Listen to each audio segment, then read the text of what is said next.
Hello, everyone.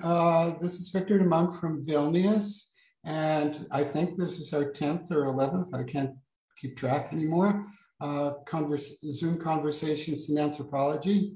And I've been batting back and forth in my head exactly how to start off. And I don't really want to talk much about me, but I thought, why not start a little bit about me, because it's relevant, I think, more generally, and hopefully this only takes 1 or 2 minutes. But when I was 18, this is about the war, and I think, but when I was 18, I came home late, 3 a.m. in the morning. My mother was in her bed. She'd gone through 2 packs of cigarettes waiting up for me. I was hoping she was asleep. She wasn't. And I came into her room as she called me, Victor, come in. And she told me she had been she and my father were both in concentration camps during World War II, and that I was Jewish. I didn't know, all that information was brand new to me at 3:30 a.m. in the morning, an 18-year-old coming back from God knows what I was doing. But probably not in the same state of mind. So that shook me up. I'm a Dutch citizen at the time, but I was in the US, so I was an alien, not subject to the draft.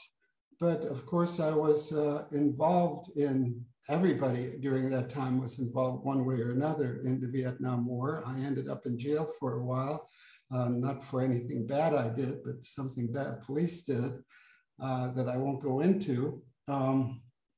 But again, there was war. And then I did my research, my first research in Sri Lanka in 1979 to 1982. I stayed 3 years at the beginning of the war when they bombed the library in Jaffna, the Tamil library, the Sinhalese Buddhists. And again, there was war around me. And now I'm in, then I also did field work in Macedonia, where Albanians and as I'm sure David knows, the Albanians and Macedonians are fighting. And I taught in a high school for a while, where the classes in the morning were Albanians and in the afternoon Macedonians, because you couldn't have them together. And now here in Lithuania, where war is next door.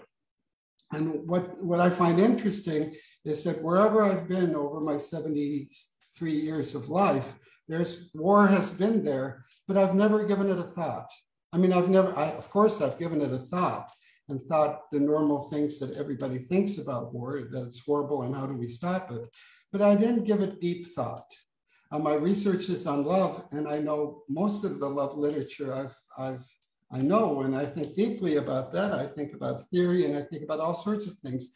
But it was curious to me, and I'm only mentioning this because I think there's a lot of people out there similar to me. We've been around war, but we've not been in some way directly affected. Of course, we're indirectly affected all the time, but we don't think about it. So that's the reason for the panel.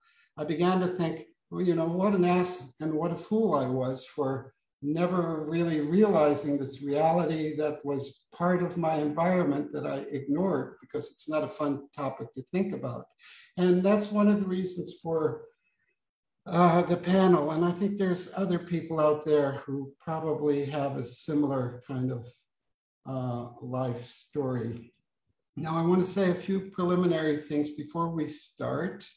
The first is if there is a problem with audience members or were hacked, Carolina, who is in charge of our internet space at the moment, she'll make sure that they get stopped or deleted, but it can happen.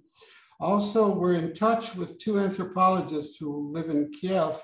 One was is now a professor and was a student of Roy Dondrades, and the other one is her student, and they're in Kiev. The man, what's his name, Alexander, I can't pronounce his last name, but he wrote an essay titled "The War for Independence and Democracy, Reflections of a Ukrainian Anthropologist on the Russian Invasion," and the link will be put in the chat box. Also next week at this, and also I think American Anthropologist is eventually going to publish something he's writing on this. He's in an apartment in the middle of Kiev now. Next week at the same time, we will have a second talk on war with all the participants except Professor Lutz, who cannot make it that day. The focus will be more on anthropological perspectives of the war in the Ukraine and the ethnography of peace systems. In short, our speakers will discuss what anthropology can contribute to understanding how to avoid war and participate in transcultural systems that likely or hopefully promote peace within a democratic context. So the second Zoom conversation will occur next Friday, March 31st at the same time. For us, it's 1800 EET. Now for the organization of this conversation, our speakers will be introduced separately and in alphabetical order. Each professor will speak somewhere between 15 and 20 minutes, and after the final speaker, Glenn Peterson, I thought we'd give the speakers time to ask each other questions and to have a conversation. They seem to know each other pretty well, so that should be interesting for us, and that'll last 15 to 20 minutes. And then after that, we open the floor to the audience, and if you have questions, you can put them in the chat box, or at the time you can raise your hand. There's an icon for raising your hand, and I will call on you to ask your question in the order that we receive them. If I miss you in the order, forgive me, but I'll try and keep you in that order. Okay, I would also like to thank the three people behind the scenes without which this would not be possible. Belmonte, who put together our poster, Carolina, who now is managing our Zoom, and Thomas Podolsky, who is the only one whose last name I remember, and who sent many of the emails out and takes great care that this all works well. So thank you. We're now going to start with our first speaker, Professor Douglas Frye from the University of North Carolina at Greensboro. Also, I'd like to add that during each person's talk, in the chat box will be some relevant sites you can go to find more information about what they do. So much of this work on systems of war and peace have been co-authored with Genevieve Sulak, his wife, and she has written many books on this subject on her own, but I need to mention her here, I think. He is currently researching how clusters of neighboring societies manage to live without war. That is, construct enduring peace systems amongst themselves. I read some of his material on this. It's very exciting and wonderful to read and surprising. In 2019, he co-authored a monograph with Rihanna Eisler titled Nurturing Our Humanity. He also has numerous YouTube videos that are well put together that can be used in courses on war or peace or social conflict. In 2015, Professor Frye was the recipient of the Peace Scholar Educator Award given by the Peace and Justice Studies Association. Okay, and his talk today is Across Time and Cultural Space, an anthropological take on war and peace. Doug? Well, thank you so much for first the invitation to participate and second for that very nice introduction. I do have a slide presentation, and I'm going to pretty much stick to it with the idea that we have question answer discussion time at the end, and I don't want to take more than my time, which can easily happen if I go off the script, so to speak. So let's get that up. And we'll just do a test here. Is everybody seeing it? I don't see you, so say something if you can see the slide presentation. No. No, we're off to a great start. Okay, let's rethink that one. Bear with me, sorry about this.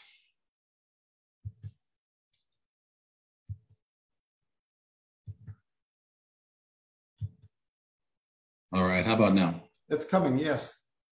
Okay, great. It's all got to be a few surprises with Zoom. Try to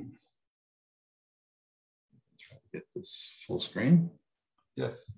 Slide you off to the side a little bit. Okay, so as Victor mentioned, there'll be another event like this next week, which is going to shift the focus towards peace and what to do about war. And so I thought for this week's topic, I'd focus in on some of the conclusions that we can draw from anthropology about warfare. So that's the essence of where we're going today. There is, of course, a traditional belief, I call it, in Western culture that war is just part of human nature. And I like a term that Brian Ferguson, a colleague and friend, calls this war is very old, war forever backwards type of orientation. And these are, I would say, part of a traditional view of war. There's unfortunately a dire implication when you think about war being part of human nature and just extending forever backwards and presumably forever forwards. That's that we're not really allowed to do, or we don't really have the capacity to do much about warfare. Basically, I see the traditional beliefs as wrong in so many ways. War is rather recent archaeologically, and it's coming more and more clear with recent studies that the origins of war, plural origins, tend to be linked to social complexity in different ways. And there's two main paths for this. One is the classic war coming in with agriculture, but more recently it's becoming clear that war can also come in before agriculture in certain circumstances, and we'll talk about that today. War is not everywhere. That's transitioning to next time. And we can devise non-warring systems, the peace systems that Victor mentioned. So again, the last topic especially, we can devise non-warring systems. We'll talk about that next week. But today, let's consider some of the traditional views and why it's wrong, and what anthropology really can enlighten us on regarding warfare. And so first, a point here is that war and other types of violence are often muddled, mixed together, and this becomes confusing. For instance, a biologist, Lowe, simply defined war as lethal conflict, which is way too broad a definition that could catch all sorts of things. Samuel Bowles doesn't even require a loss of life in his definition of war. So that's also a problem. So what I found was a source that is literally 50 years old by Prosterman, where he gives a very clear and detailed definition of war. But one of the reasons I like it is because it corresponds with what most people actually think war is. And I think that's important for a topic such as this. It's a group activity between communities where the purpose is to kill or seriously injure multiple people. And the people you kill doesn't really matter. They're unspecified targets. Now, I've shortened this, so it's not quite a mouthful. Relatively impersonal lethal aggression between communities. So this is where I'm thinking in terms of war. It does not catch cases of individual violence for the most part. So let's consider this question: how old is war? Archaeologically, worldwide, there's really no good examples of war past about the 10,000 year mark or so. And that's also when agriculture first started to come in some places as well. That's an interesting correspondence there. So war is not particularly old. That's the first point. Here's a quote from an archaeologist who's looked into the evidence around the planet. Archaeologically, there is negligible evidence for any kind of warfare anywhere in the world before about 10,000 years ago. So we don't really have to treat this as some law or some rule that there's no war before 10,000 years, but the evidence doesn't really support that. And if we find an example of war in the future that's 12,000 years old or something, okay, we modify our thinking on that one. But my main point here is if we look at the evidence today, worldwide, war is not particularly old. And it's not just a matter of lack of evidence in prehistoric record. Origins of war are visible, and they accompany certain other social changes, which I'll refer to as complexity, and we'll talk about those just a little bit later. Data recovery can be consistent over time for a particular region, and it can show the beginning of war from a non-war situation, a non-war state. So that's also very telling as we're trying to think about how does war come about and how old is war. For example, here's some cases where we see war coming in with complexity, and some of these cases have to do with agriculture and others do not. I won't read the whole list, but you get an idea that there's various places represented. For instance, the Near East, that's a classic example of war coming in relatively early. Oaxaca Valley in Mexico, place I did field work long ago. And there's a very good archaeological record that shows the condition of nomadic foraging peoples in no war, the development of 3 particular chiefdoms, one of them attacking another one, et cetera, et cetera. This is all shown archaeologically. And then culminating really in an apex of Zapotec civilization, which was a warring empire. So we can see these sequences archaeologically. Here's an example from Northwest Alaska, which is interesting. There's a very good archaeological record that goes back over 11,000 years or so, but there is no substantive evidence for large-scale conflict until the last 2 millennia. Beginning about AD 1, there was a marked increase in the complexity of the archaeological record. And I just, tickles my funny bone in a way. War came in here in year 1, literally. But with the complexity that we're talking about are changes that you see by about 500 or 600 years later, technological innovations, which allowed people to hunt large mammals, sea mammals, such as walruses. Therefore, they could develop surpluses of food. Social stratification becomes apparent in the archaeological record, and the increase in large-scale violence. So that's one of the sequences we're talking about. And here's a visual example from sort of the same neck of the woods. This is Kodiak Island, and the work was done by Fitzhugh. The chart is not so elegant. I just took it out of his dissertation, but it shows very well what we're talking about in terms of a sequence. So if you notice on the left side, it's estimated population there with a series of sideways bar charts. And then look to the right side. The far right is warfare. And what you see is labels are minimal, sporadic, and endemic. So for quite a number of hundreds of years, warfare is minimal, perhaps not even existent. And then things change rather rapidly with prestige trade, an increase in population, changes in the settlement types and so forth, house sizes getting larger. And these are the types of things we call complexity. So here you have quite a blip in war in this particular sequence. So various regional sequences show transitions from conditions of warlessness into conditions of warfare. Thus, archaeological evidence contradicts assertions that war is very ancient in 2 ways. The first is that earliest dates of warfare are not particularly early, but even more importantly, I would argue, chronologies from different parts of the world show the origins of war along with other social changes towards complexity. Aside from what the archaeological data show, we have theoretical views that are coherent. On the one hand, we would not predict war to exist among the simplest type of human societies, mobile forager band societies. But on the other hand, evidence suggests that war is associated with the development of social complexity when some of these bands engage in rather dramatic shifts of their social organization. So with the development of social complexity, much changes, and more on that shortly. First, I just would like to show you some of the reasons why war is not really predicted in band society, mobile hunter-gatherer bands, also known as forager bands. Here's 9 features which my colleague Patrick Sotoberry and I came up with that really militate against war.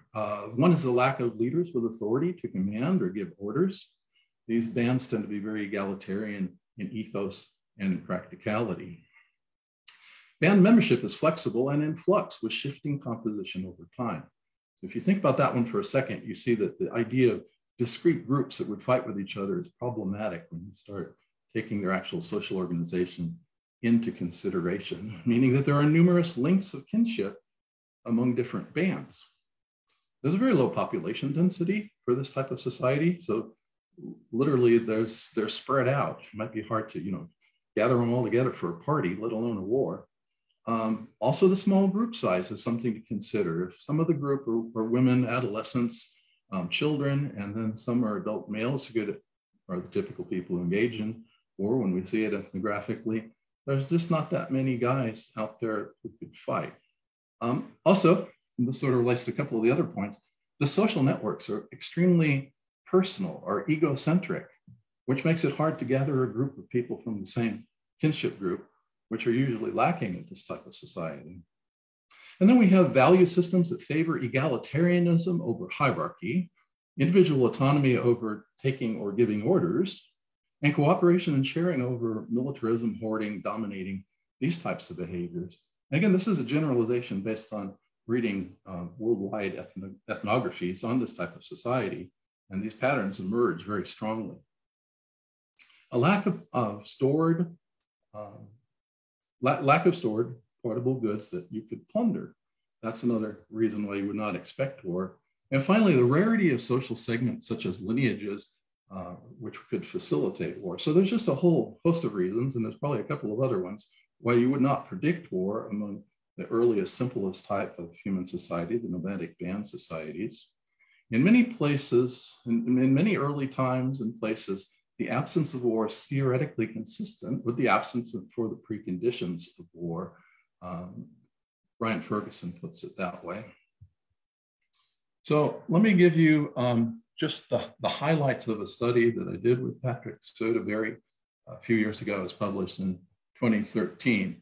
And we did not, ahead of time, a priori, categorize types of lethal events into categories like war or feud or manslaughter, homicide, et cetera. We just looked at the events and then did our analysis and our categorization of what was going on.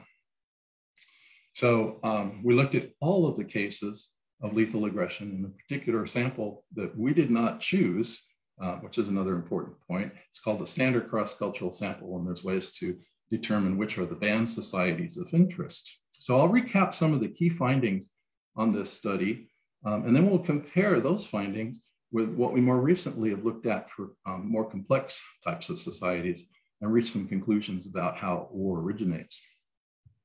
So there are 21 societies in this sample of nomadic foraging band societies, and there were 148 lethal events reported in the ethnographic description, which comes out to about 7 events per society. But we also have to consider that some of the societies, 3 in fact, had no lethal events whatsoever. So the range across this small sample were 0 lethal events, all the way up to 69, which was a huge number for one particular society.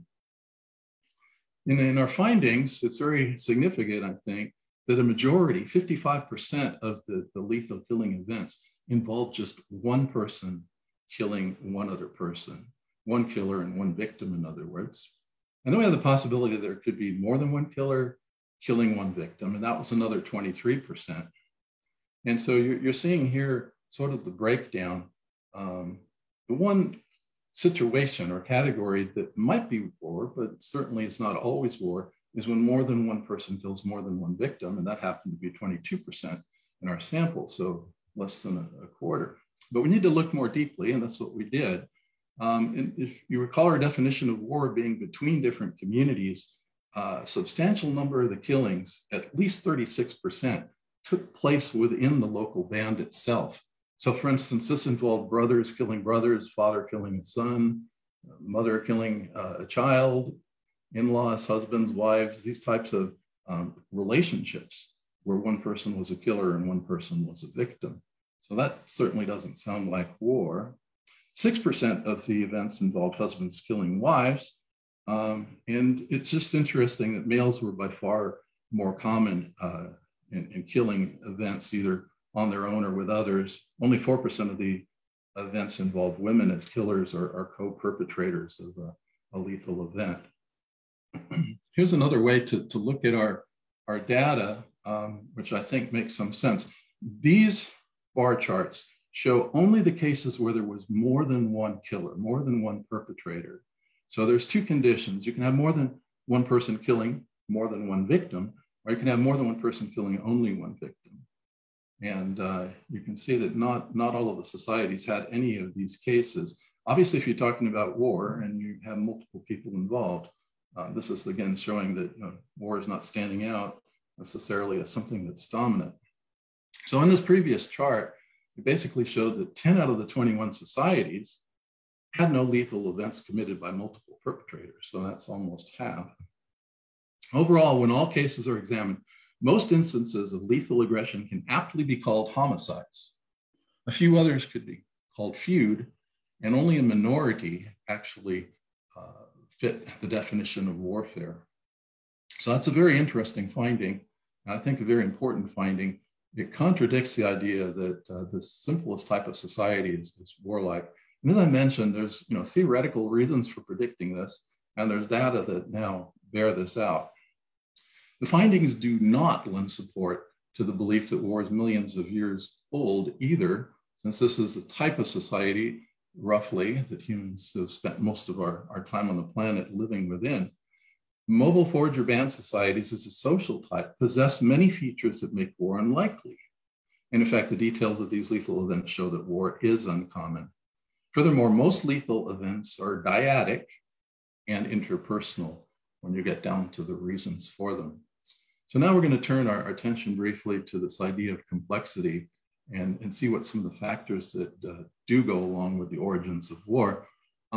Certain preconditions would seem to make the development of warfare much more likely. And once again, to quote Brian Ferguson, who many of you know, I'm sure really is the premier anthropologist looking at war with different methodologies. Ferguson says geographic concentration of critical resources is one of the preconditions, perhaps. Sedentism, certainly, high population density, food storage and or use of livestock, social divisions creating separate collective identity, social and political hierarchy, ranking systems, monopolizable long-distance trade in valuable prestige goods, and major ecological reversals or changes that affect food production. So there we have, based ethnographically in a wide array of societies, some of the features which Brian Ferguson is keying us in towards. What really are the patterns we see in terms of lethal aggression? The obvious prediction that we would make is that based on comparative ethnography as well as archaeology, would be to find an increase in the rates of group-to-group aggression or war types of behavior when you get the complexity, when you get these preconditions for war coming in. So with Charlie Keith added to the group, Patrick Sotoberry and Charlie and I added to the database that we developed for the nomadic foraging societies and expanded that to include still foragers, still hunter-gatherers, but those that were more sociopolitically complex.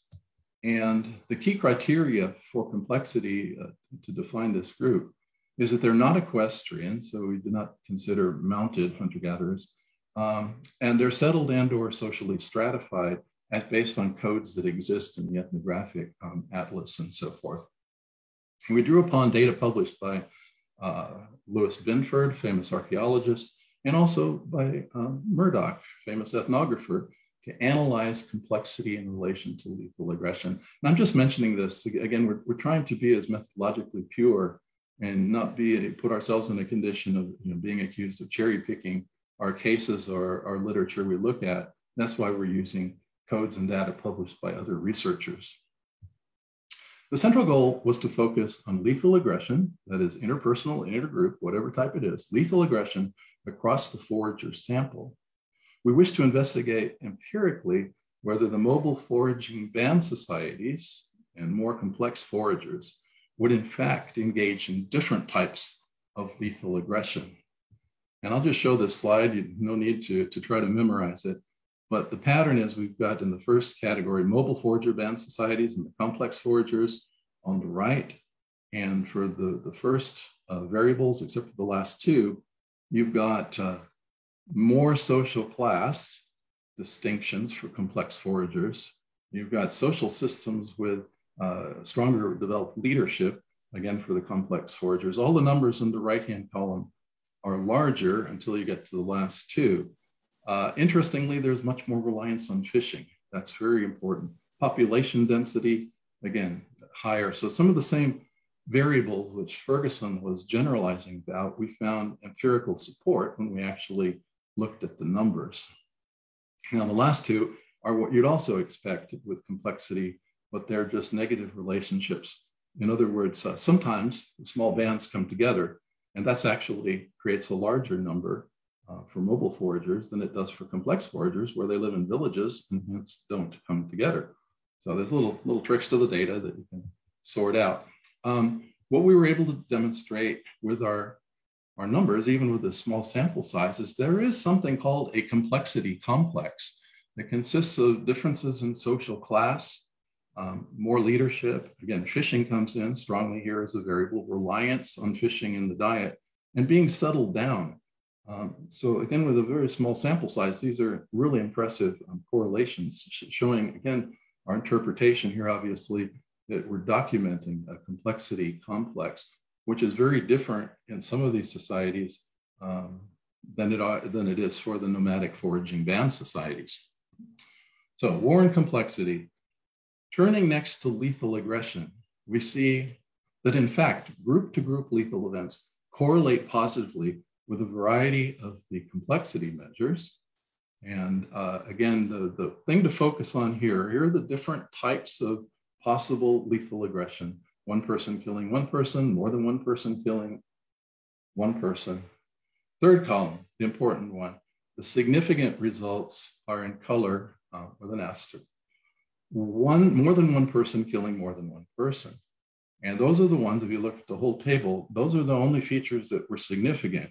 So this correlates again with social class, if you look to the left in the categories. Slavery, complex social system, does not correlate this time with settlement or fishing.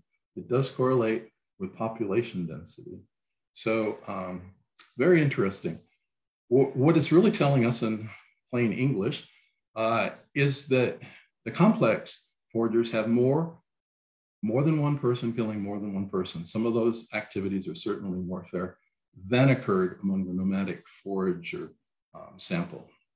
So only the conditions of group to group, that is more than one to more than one, lethal aggression correlates positively with key complexity variables such as social class, social stratification and leadership, slavery, and population density. The origins of war, here come some conclusions. The origins of war are associated with social complexity. That's really the main conclusion to draw from all of this. And this can occur, as I mentioned at the beginning, either before or after farming. It can occur in agricultural situation, but our data here is looking at foragers.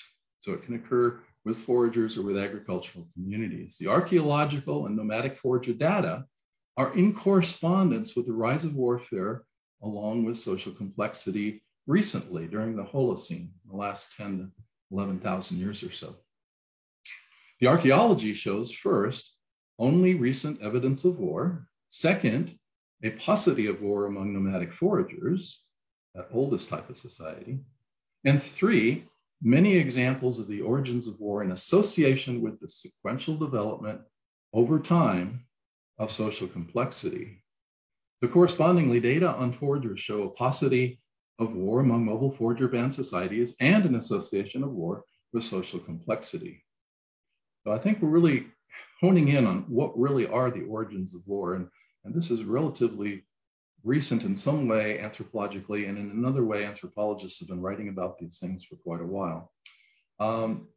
Another point just to mention in passing, there certainly are non-warring societies.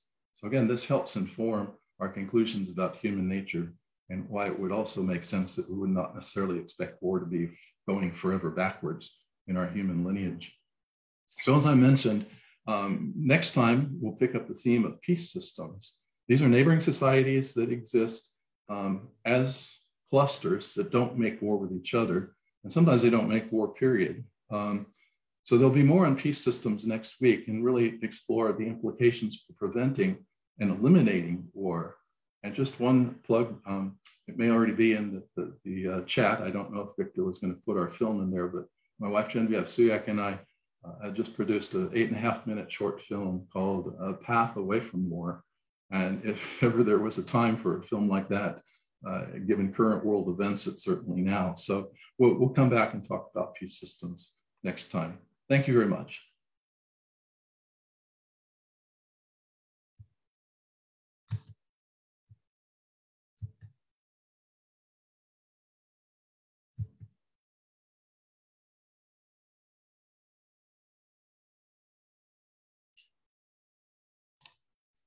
Victor, you are muted.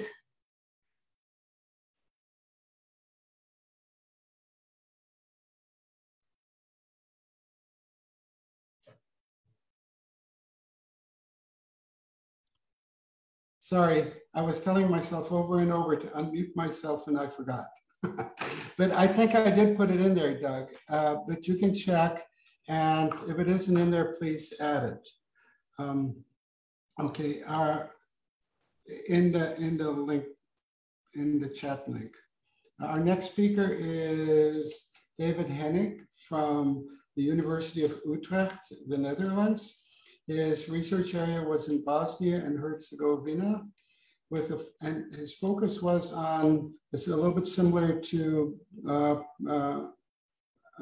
Professor Peterson's, with a focus on how people remake their lives after war. He has two recent books published. The first is titled Remaking Muslim Lives, Everyday Islam in Post-War Bosnia and Herzegovina, University of Illinois Press. And in the chat box, I will put a link to a discussion of the book. And the second co-edited volume came out this year and has a striking and plaintive title, Where is the Good in the World? Ethical Life Between Philosophy and Social Theory by Bergen, 2022. In much of his writing, Professor Frye discusses how war is all-encompassing, not only killing humans and devastating rural and urban landscapes, but also laying waste to the physical environment. He has a very short essay that is very moving, and I also think we'll put that into the link. His talk, the title of his talk is Wastes of War. David?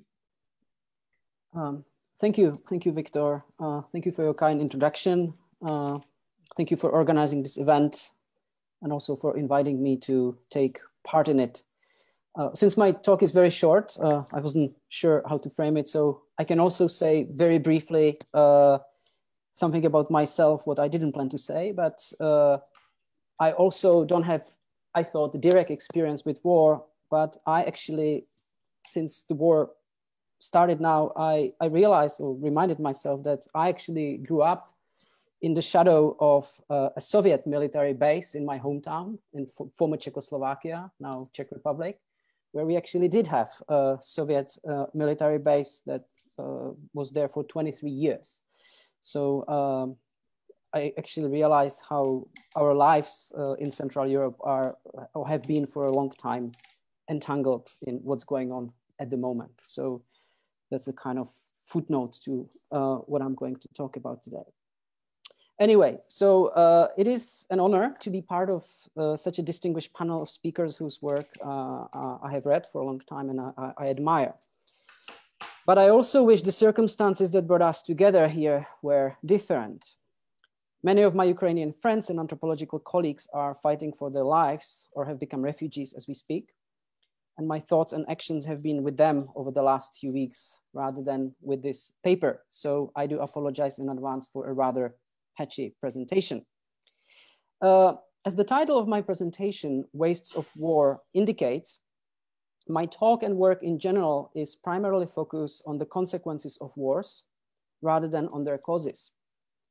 In particular, I'm interested in the long-lasting socio-environmental effects of modern warfare. So I'm actually glad that Douglas presented his talk first, because I'm going to talk, in a way, historically speaking, from the moment of very high complexity, social complexity of modern warfare. Yeah? So we can also think about the link between modern societies or complex societies and warfare. So wars or modern wars have been always destructive. However, there is a growing recognition by historical, social science, and environmental scholarship that something changed with the scale of anthropogenic disturbance brought about by modern warfare. Since the beginning of the 20th century, the development of modern warfare has moved the logic of military violence and destruction even further towards a new ecologized war. German philosopher and historian Peter Sloterdijk goes so far as to date it precisely to the 22nd of April, 1915, when a specially formed German gas regiment launched the first large-scale operation against French-Canadian troops in the northern Ypres using chlorine gas as their means of combat. According to Sloterdijk, the use of gas as a weapon marks a very important moment of the introduction of the environment into the battle between adversaries by targeting assaults on the environmental conditions of the enemy's life. From that moment, nature and the environment became the medium for the conduct of war. And it was no longer only the human body, but the enemy's entire environment that had to be destroyed. Derek Gregory, he's an anthropologist, he's geographer, in a similar vein, observes that modern industrial warfare seemed to be waged against the very earth itself. The Battle of Verdun is the case in point. The heavy shelling resulted in the obliteration of entire landscape, and according to recent measurements by some soil scientists, the soil in the area of Verdun had undergone the equivalent of 10,000 years of natural erosion. As the 20th and the 21st centuries progress, so did the technologies of modern warfare. And some scholars now even argue that modern warfare and militarism have become a constitutive element of planetary ecology, if not one of the driving forces of the new planetary ecological regime that some authors call the Anthropocene. While there is a growing recognition that modern warfare has had terraforming consequences, we do not yet have a clear picture of their long-lasting socio-environmental effects. This is also largely the case, I would suggest, for anthropological engagement with wars. Again, there's a growing body of some excellent literature on the anthropology of militarism and modern warfare, but there has been only very limited focus on what I call here wastes of war and the forms of life that they produce. By wastes of war, I refer to the military remainders and discard, what I also sometimes, well, before I called military waste, which could be radioactive, toxic, or unexploded, and which becomes over time part of natural or social fabric, and which in turn radically transforms the environment and the very conditions of livability for those who have to live in such spaces many years and decades after the actual conflict has finished. For example, in post-war Bosnia and Herzegovina, where I have been working for 15 years, 15% of the population continues to be directly affected by landmines contamination, despite numerous humanitarian clearing efforts. 27 years after the war ended, Bosnia and Herzegovina continues to be the most heavily contaminated country with military waste in Europe, and one of the most heavily contaminated countries in the world.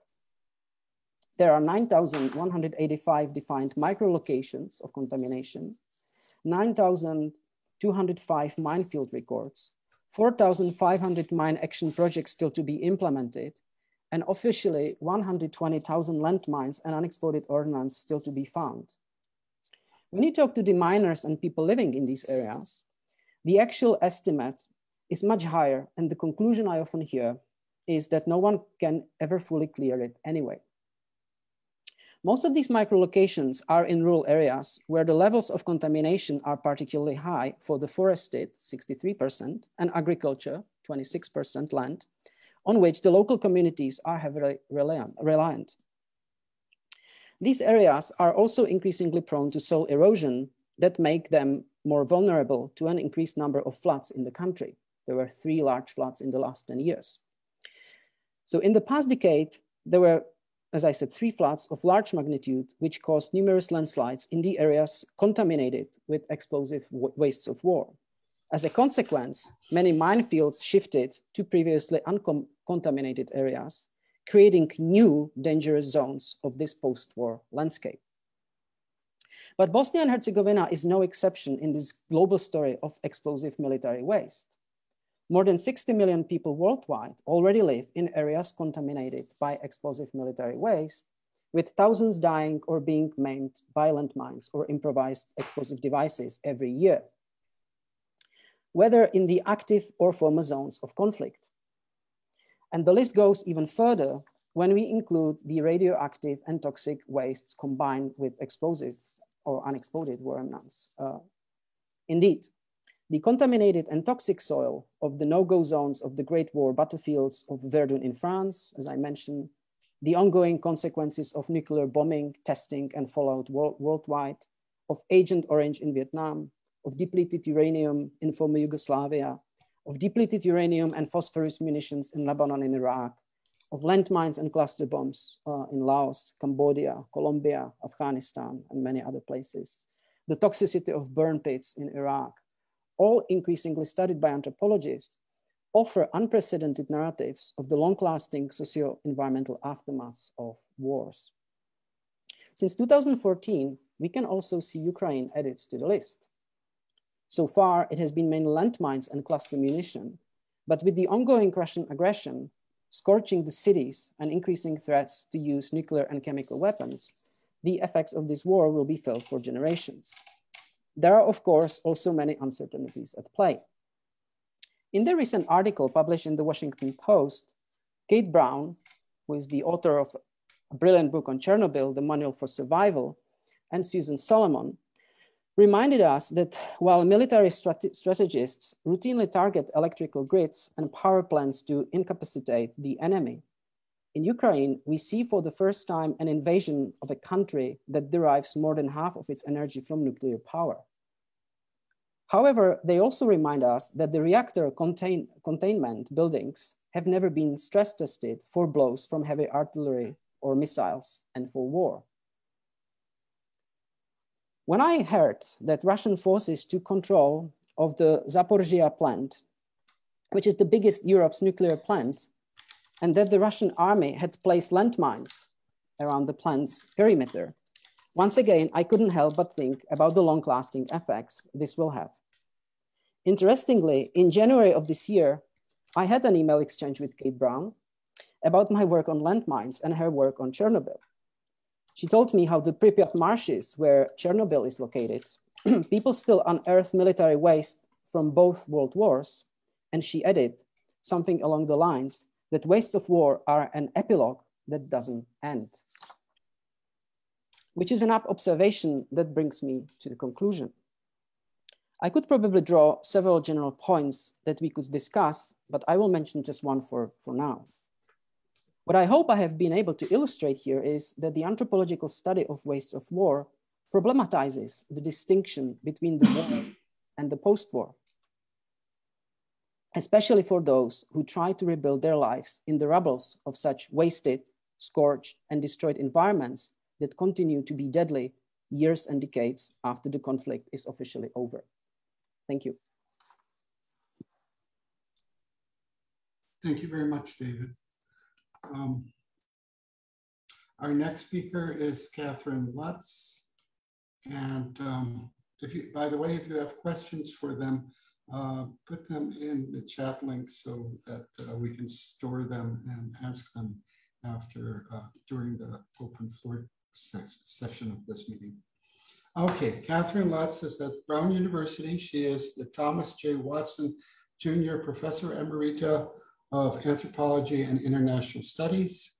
Professor Lutz is also the co-founder and co-director of the project Costs of War at Brown University. And I'll put a link to that site as she speaks. She is the author of a number of widely read books, including Home Front, A Military City and the American 20th Century, Unnatural Emotions, Reading National Geographic, Carjacked, and Schooled, and more books. I know her mostly from her work on emotions in the Micronesian island of Ifaluk. This book was referred to as, quote, perhaps the best, end of quote, ethnography in emotions in anthropology by Covexis. It examines indigenous conceptions of emotions, thus challenging the idea held by most psychologists that there are 6 or 7 universal emotions rooted in our biopsychological makeup. She is also the editor of War and Health and The Empire of Basis and other works on security and militarization. She has consulted with the United Nations Department of Peacekeeping operations on sexual exploitation and abuse among peacekeepers, and also with the government of Guam on the US military contamination of the island. Fits in well with Professor, the talk we just had. She is a past president of the American Ethnological Society and has been a Guggenheim Fellow and a Radcliffe Fellow as well. The title of her talk is How to Think About and Act on the Costs of War. So Catherine.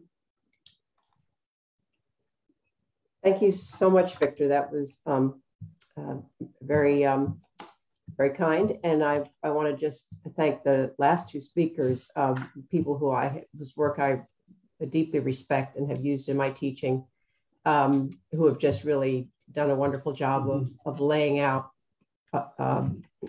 in Dr. Frye's case, this incredible amount of knowledge that's been accumulated over the years and barely communicated to the public about anthropological findings on human evolution and warfare, human society, and its largest contexts that are relevant to understanding the situation we're in today. And Dr. Henig's work, which is incredibly important. So many people now waking up to the really monumentally widespread environmental damages of war, modern warfare. Obviously not just modern warfare, but modern warfare has created an incredible global tragedy that anthropologists in particular are trying to document now in some very important ways. So I really appreciate them setting the context here for what the kinds of things that anthropologists can contribute to the understanding and prevention of war. And I think they both have also alerted us to the way in which systems thinking, the systems thinking that anthropologists engage in by habit are just so missing in public discussions of war, and particularly this most recent war. We can see it in media coverage, and hopefully we'll come to this in our discussion together, is the ways in which those media narratives have been, again, so focused on the present, so focused on the particulars of the strategic moves of states, and fail to look at these larger systemics of belief, of social complexity, of sort of environmental conditions that make more or less likely and more or less damaging to humans. What I wanted to talk about briefly, and I very much appreciate, Victor, you're putting up the link to the Costs of War project. I can maybe briefly share the screen just to show people the nature of this website, which is the product of, at this point, over a dozen years of work across the social sciences, but a lot of anthropologists working on the question of how do we understand the costs, the full human, economic, social, political, environmental costs of the US wars launched after 9/11. That was the original premise of our getting together, Nita Crawford and myself, political scientist and myself, to try and put more useful, valid information out into the public sphere, where this sort of thin gruel of information, what a friend of mine calls info kibbles, had been dominating in the way in which the US media, at least, had been treating the wars in Iraq and Afghanistan. So let me just share my screen here. Has it come through? Yes, you can now see it. Okay, so what we decided to do was to gather experts on various aspects of these costs of war in general, but particularly of these wars in Iraq and Afghanistan, and to get them to write research papers for us that we would try to place with journalists and in major media outlets. And over time, we've succeeded in, again, having our researchers be really important sources of information for journalists, as well as now for activists and policymakers who are looking to change the conditions that lead to war. We are, at this point, 50 people strong, and I encourage anyone who is working in any of the social sciences in particular, but also we have medical doctors and humanitarian workers and others who've written for us. Anyone who's interested in contributing to the project to do so. And very much now in a new phase of our work, trying to emphasize teaching and getting more people to do the kind of work that other people on this panel have been working for years to do in their classroom, which is to teach on war. So we have a new teaching initiative trying to get classroom resources up here. And Doug, I hope in particular your beautiful lecture there, your PowerPoint, which would be so useful to so many people, could be entered into our archive here of resources for others. We are, again, we are a project which increasingly we're trying to go to Washington. We've been doing hearings down there and invited by a variety of Congress people, not just the Progressive Caucus, but the chair of the Senate Armed Services Committee and others who are interested in having a look at the kinds of things that Dr. Henig was just talking about, again, the consequences of war, not just understanding the strategic context of war, which is has so much dominated discussions of what's happening in Ukraine, for example, but it did as well and does still for Iraq and Afghanistan. Instead, to look at what does war look like for people on the ground? What are the consequences in terms of death, injury, toxicity? What are the consequences to federal budgets when so many resources are invested in war and preparing for war? And again, these sort of social and political costs, the rise in the use of torture, the rise in militarization more generally, the kinds of weapons transfers that we see happening now into Ukraine, and what are the long-term consequences of that as they are and will be in Afghanistan, Iraq, and Libya, Yemen, elsewhere. All right, these larger systemic understandings of what's going on are crucially what we try to bring to the fore.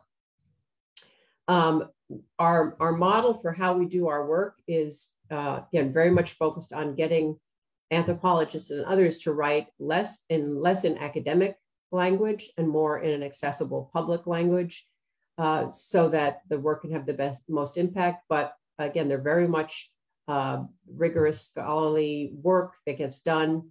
In our reports, we then do some very extensive editing on that work in order to get it to be legible to and accessible to the journalists and others who will read it. We have executive summaries because we know many people in journalism do not have the time to even read a 14-page report. We edit for length as well as accessibility, but we're constantly working on that question of how do you get the information that we have, the analyses that we have, how do you get them out into the public? And one of the underlying argument that we're making is that it's very important to be able to change the way that change the narrative that is used both by policymakers and by the public to think about war. The folks who have already spoken have shown us how important that is, what some of those different belief systems are that stand in the way of our being able to do something about the war system, to make war less likely. As Doug talked about the belief in human nature as a component of human nature is one of the first things that we have to work to try and contest. But we know that Steven Pinker gets much more attention in the media than Doug Frye, unfortunately. And his book, The Better Angels of Our Nature, is an example of the kind of really distorted view of anthropological findings that passes muster, passes through the editorial filters of places like the New York Times and elsewhere. So I think we have a lot of work to do to understand how to get attention for a more accurate view, a more informed view of that. But one of the things that your talk just now, Doug, was reminding me was that some of the things that prevent people from seeing the data that you have and that you present is again these other larger narratives, which of people like Steven Pinker and elsewhere that are consistent with not just an exceptionalism of American exceptionalism that we know is so widespread. The idea that the United States is an exceptional nation whose way of war is more civilized than others, is always benevolent, is always directed towards improving the human condition, even if they're breaking a few eggs on the way to making that beautiful omelet. But the modernity, the exceptionalism of modernity, the idea that we have done a much better job of living with each other as moderns is again very much at the root of this. The desire to believe certain things is so powerful, and to get at that and point to it and try to work and come up with workarounds to get the public and policymakers to hear hear our findings and to interpret them correctly is really I think a central challenge that we have. So we work on that every day at Costs of War. Our current director, sort of hands-on everyday director, Dr. Stephanie Savell, has also been working on trying to understand the scale of the war on terror in particular, and we have again a variety of it just came off of it. Sorry. Well, in any case, if you go to this website, you will see that she has created a map of all the sites at which the war on terror is currently being fought. And despite the cultural narrative, the common narrative that the wars in Iraq and Afghanistan are over, she shows not only that the human consequences aren't over in those two countries, but that the war on terror has extended to over 80 countries at this point. If one includes, and her data includes State Department and other sources on exactly where counterterrorism funding is going, where boots are on the ground, and so on. And excuse that phrase. Again, we have so many metaphors that dehumanize the problem. It's not boots, it's humans on the ground in these 80 countries. So we're working to against some of these narratives, and in particular, some of them include the idea that that wars in general are going let me just get out of this. Okay. 1 sec. My notes.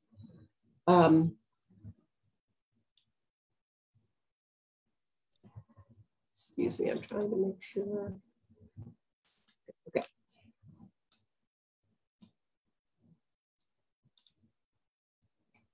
Okay, and that includes, again, the idea that wars can be quick and cheap and controllable, that they primarily harm soldiers rather than civilians.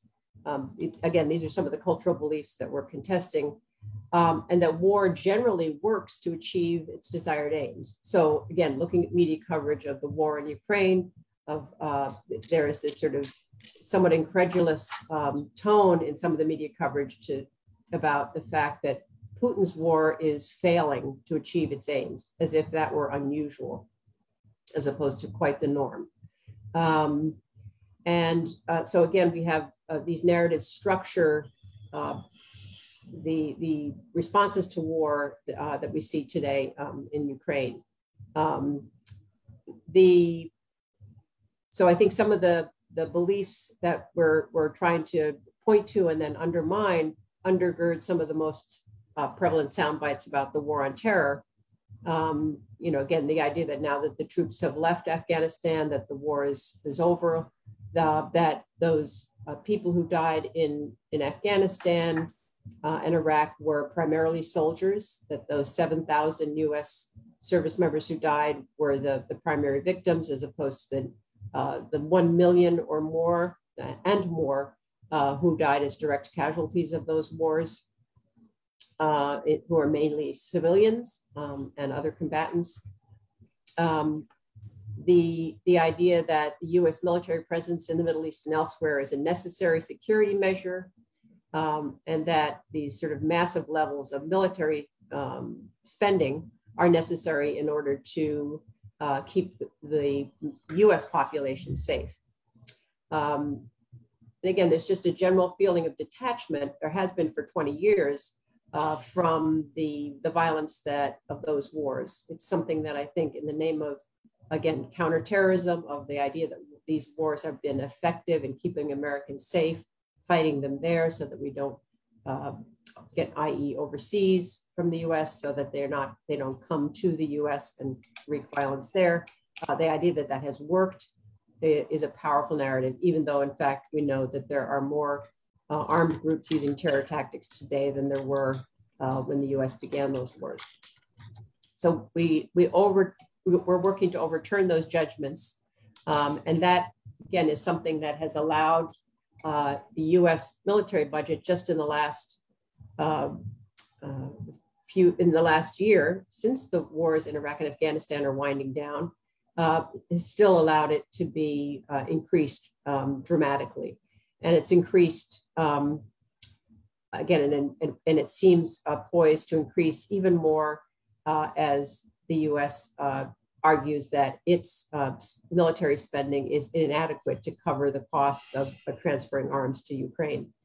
So we know that the political economy of war is at least as important as these cultural beliefs in driving forward the militarization of this society and societies around the world, where the arms industry has an interest in.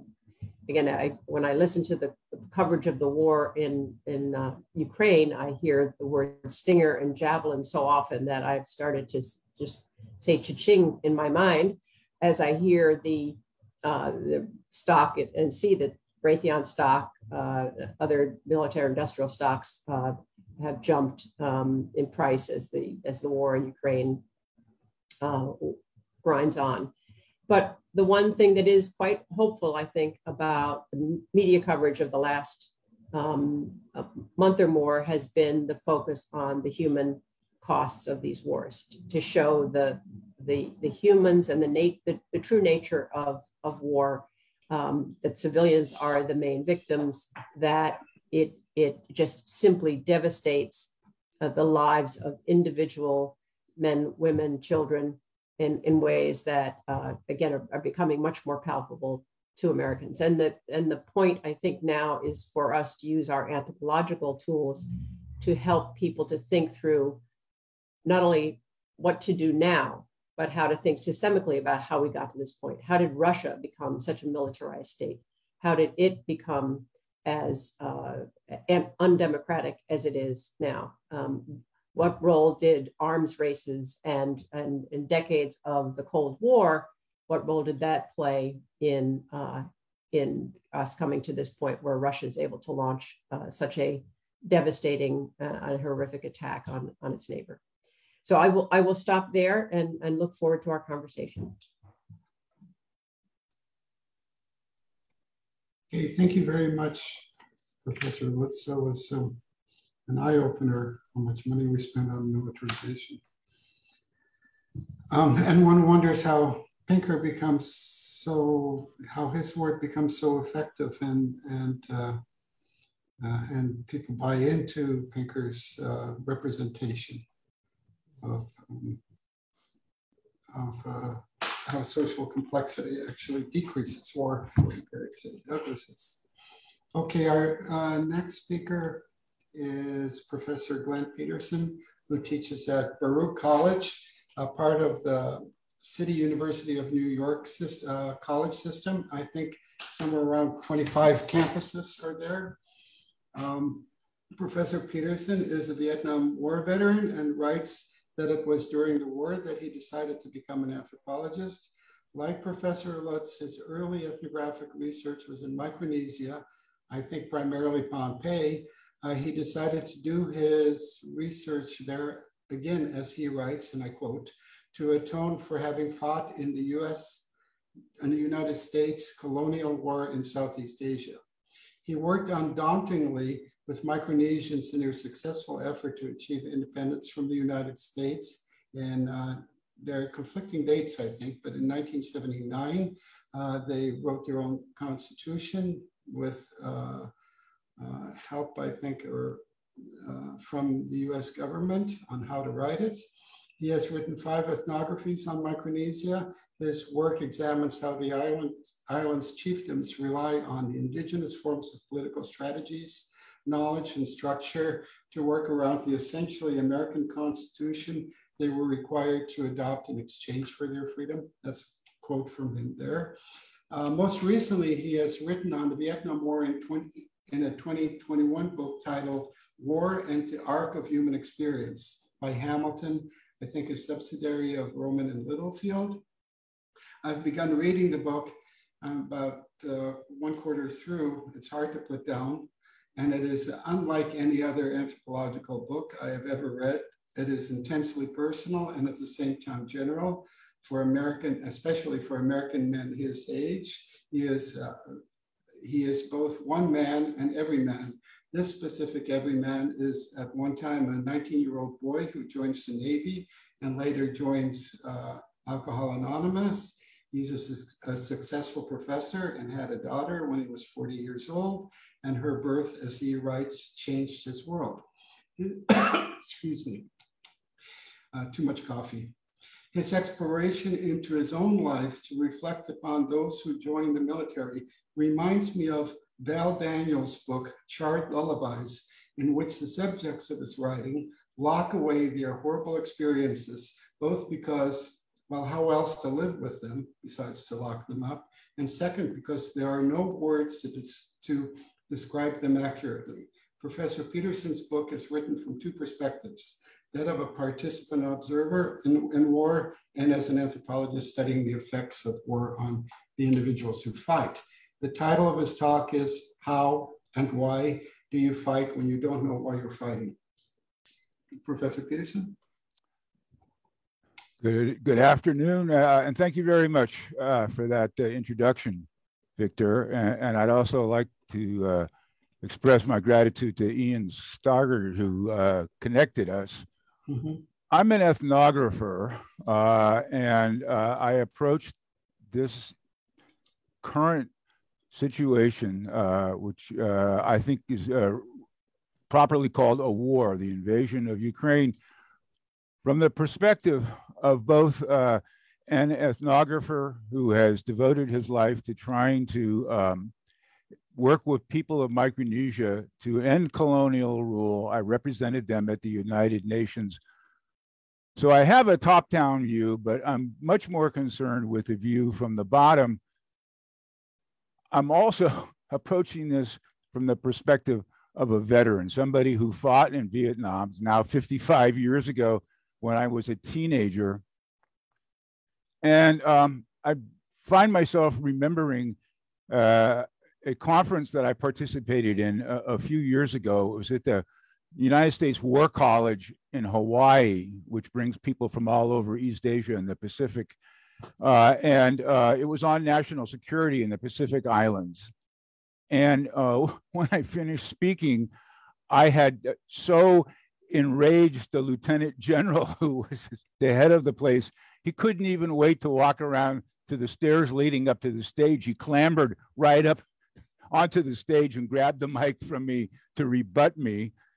And afterwards, man who was probably my first role model, my first intellectual hero in anthropology, who was present in the room, said to me that he was really proud of me, that I had validated the whole purpose of this conference by confronting the United States. So I mention this because what I'm about to do may enrage some people.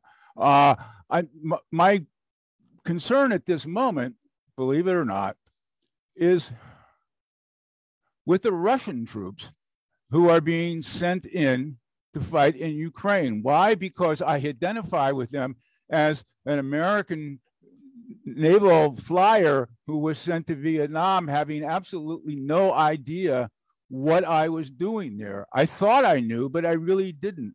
And I want to, convey to you my sense that given your ability to speak with them in the shared language, I perceive a possibility of going to these troops and showing them you understand the confusion, the ambivalence that they're dealing with, and help them to step back and look at what they're doing.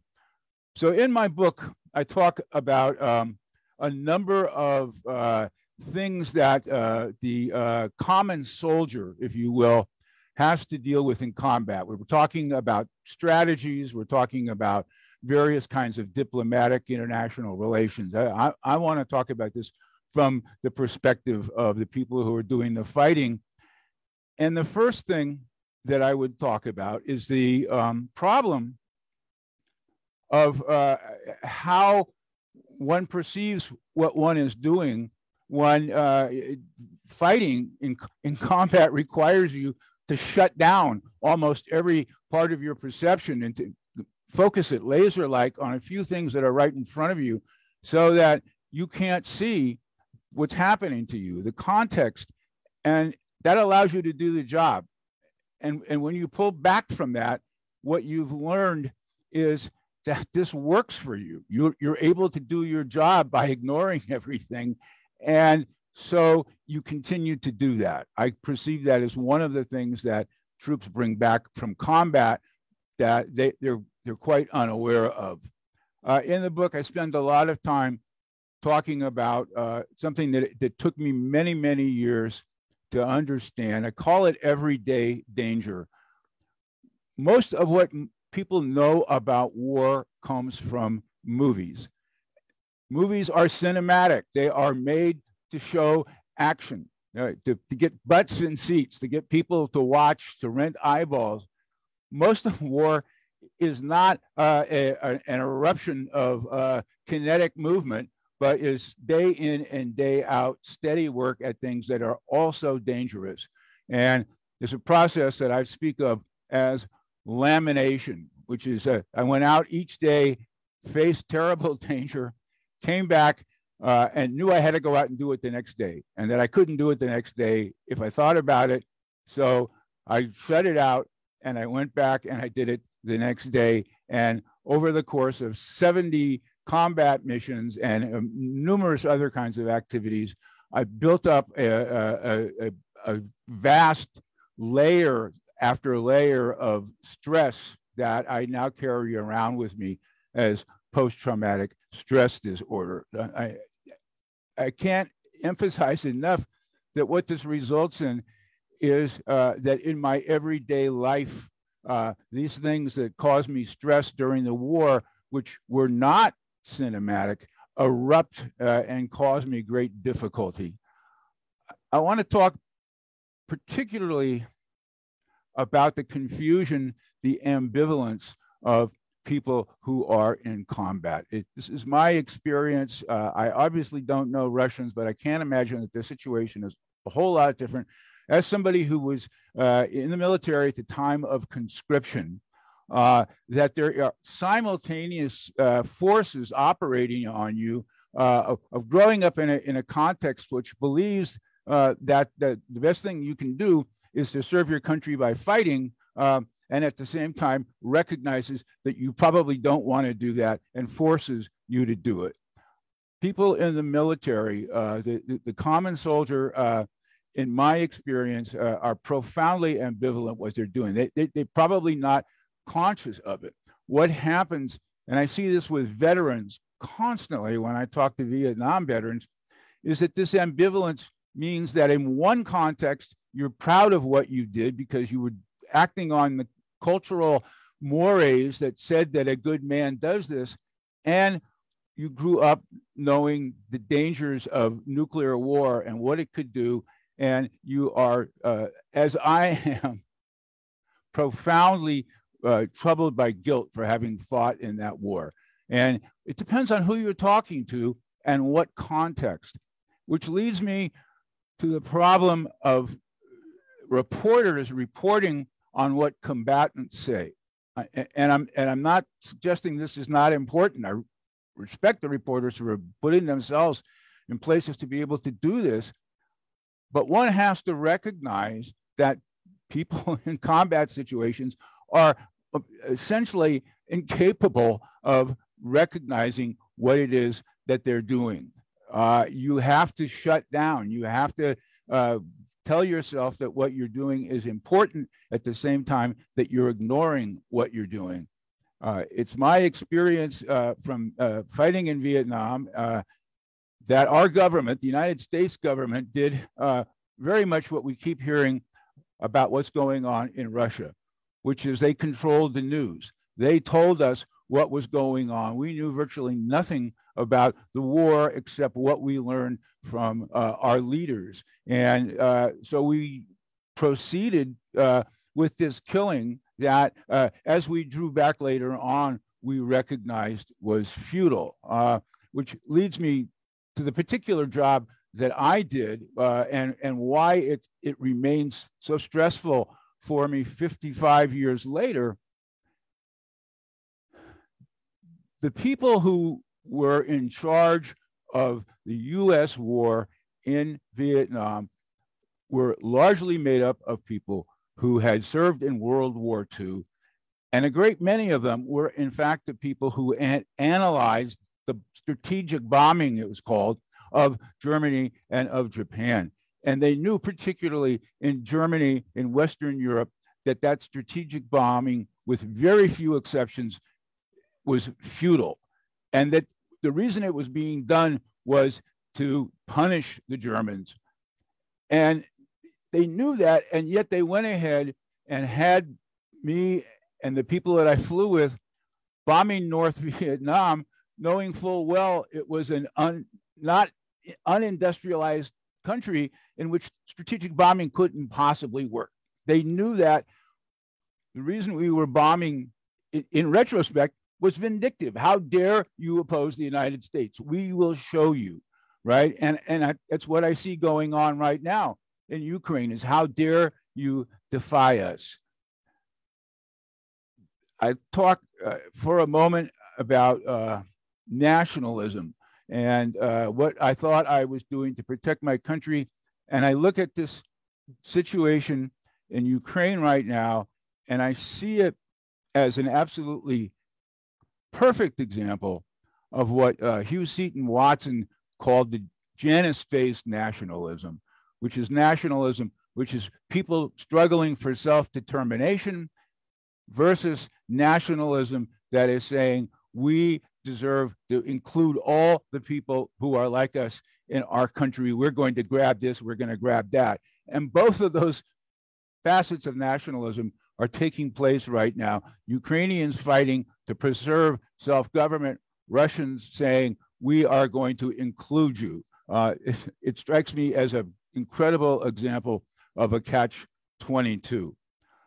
I want to talk a bit about something that's taken me many, many years. It's one of the things that I came to understand as I worked on my book. I call it ironic detachment, which is the ability of people in combat, people in the military, to withdraw their attention from what they're doing and to speak continually about how much they hate the military. I see this in the veterans that I teach now. It's the same as it was in World War II, and same as it was in Vietnam. The people who are doing the fighting are constantly talking about how much they hate the military. And my understanding of this now is that's what allows them to do what they're doing without thinking what they're doing. They can direct their hostility at the military and say that what they're doing in killing people is not their business.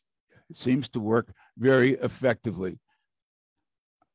I wanted, when I was a young man, to be a hero. When I teach about war, I invariably begin with the Iliad. Most people portray the Iliad as a book about a quarrel between the hero Achilles and his king Agamemnon. I read the Iliad as this extraordinary struggle that Achilles goes through because he is told outright he has a choice. He can grab glory or he can go home and live with his family, and that he is struggling with that through most of the story. And that's what I see about people going into war, particularly when there is conscription, is that you are simultaneously afraid of this, you don't want to do it, and you've been told how great it is to be a hero. And when one approaches a common soldier, it seems to me that the way to be able to engage with them is to find how you can grab hold of that ambivalence they have and slowly work towards getting them to understand why it is that they're afraid, why it is that they don't want to be doing this, why they shouldn't be doing this. I will say finally that the area that I've spent my life working in Micronesia, as Victor was saying, I went there because it was an American colony, and I went to help them decolonize as a means of atoning for having fought in Vietnam. I've spent my entire career atoning for it. It's no coincidence that the anthropological name for the area that I work in is Micronesia, the small islands. And I mention this because I'm profoundly conscious, having spent decades after decades of living in the villages, working with the national government and working at the United Nations, of their consciousness of how tiny they are. And how can people who live in such a small place with such a small population, how can they possibly defy the United States? And yet these people used extraordinary patience and wiles, and they put the United States into a position because of the United Nations, where the United States ultimately had to say, we will never let go of you. You will always be a colony, or yes, you can be independent. And the United States had to live up to its commitment to ultimately allow these people to have self-determination. Their self-determination was to become an independent country. And I say this conscious that I'm talking to people who are in a small, I'll stop right there. Thank you.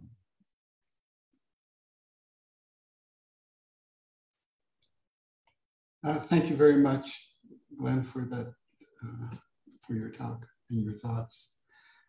So we're going to do, it's 20 minutes to 8, or almost 30 minutes, 28 minutes to 8. We have plenty of time. I thought, we've never done this before, so I'm a little bit nervous about how it works, but we thought we'd open it up to the 4 of you to kind of discuss and have questions with each other. I don't want to seem like the audience is a voyeur on that, but we'd love to hear how you would, your thoughts about each other's works and questions, and then we'd organically open it up to the audience when you kind of come to an end, let's say in 10, 15 minutes of talking. And we have a whole set of questions that I've written down in sequence that'll keep you busy for a while as well. So, so the 4 of you, if you might have questions for each other or thoughts.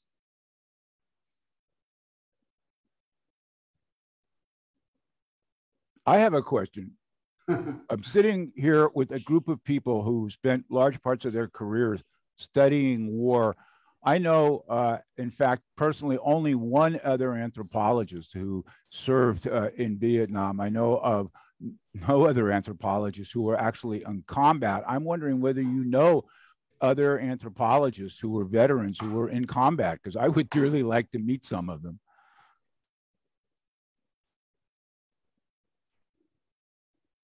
I probably know some, but I can't think of it offhand. Chris Nelson, again, not Vietnam, but Chris Nelson has served, is it UNC, Chapel Hill? I know several others. I'll try and see if I can put together a list and send it to you. I served in Vietnam, and I've been in Iraq and Afghanistan as an embed photographer with the Army to evaluate, or for myself to look why the high rate of suicide among military and veterans. So I've been living in various countries in Southeast Asia, working with veterans and their emotional wounds of war, which you call PTSD. So I'm not a trained anthropologist, but I'm hanging on, trying to learn from you folks what I've been learning and experiencing in the field, how to translate that into anthropological terminology that I could help out from my side. Thank you. I mean, I'm not thinking offhand of names at this point to share, but one thought that I have, relating back to the human nature and the propaganda that favors war and these types of topics, is that the very fact that so many people suffer from PTSD and going into combat, and that coupled with these findings, which are now fairly well known across peace studies and social sciences, about the reluctance of humans to actually kill other humans on the battlefield, are I think telling us something very strong. And I won't presume, I've not been in combat myself to even imagine how horrible that is. But I did have a very dear friend, who's now left the planet, who was a Vietnam vet, and I talked extensively with him. And for me, it was telling that he was not a combat soldier, but one time during the Tet Offensive, everybody was given a gun and told to shoot anything that moves. And he told the story how he did kill a Viet Cong soldier across a field who was outside his base. And what really struck me with this is that for him, the most upsetting thing in the whole war experience, of which there were many extreme upsetting things, was that he killed a man. Not that he was in danger himself, not that they were getting shelled and he could have died, but that he actually killed another human being. And he suffered PTSD. And I'm pretty sure he'd still be with us if he didn't have all of the symptoms and associations of a hard life through that. So, I mean, in the broader picture, again, I think this is telling us that as a species, as an evolved social species, we're not really adapted or programmed for killing. Yeah, we can do it, obviously. But it takes a military institution or a military culture to really socialize and reinforce and reward and overcome some of the basic inhibitions that we have in this regard.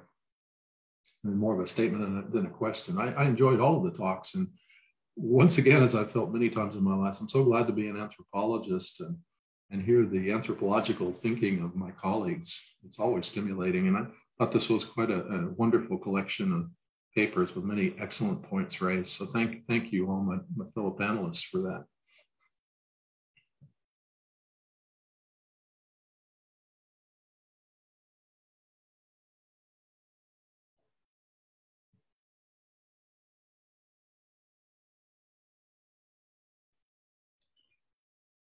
What I find sort of interesting is thinking about it, because we've had 11 of these conversations, but they haven't been so American-centered as this one seems to be.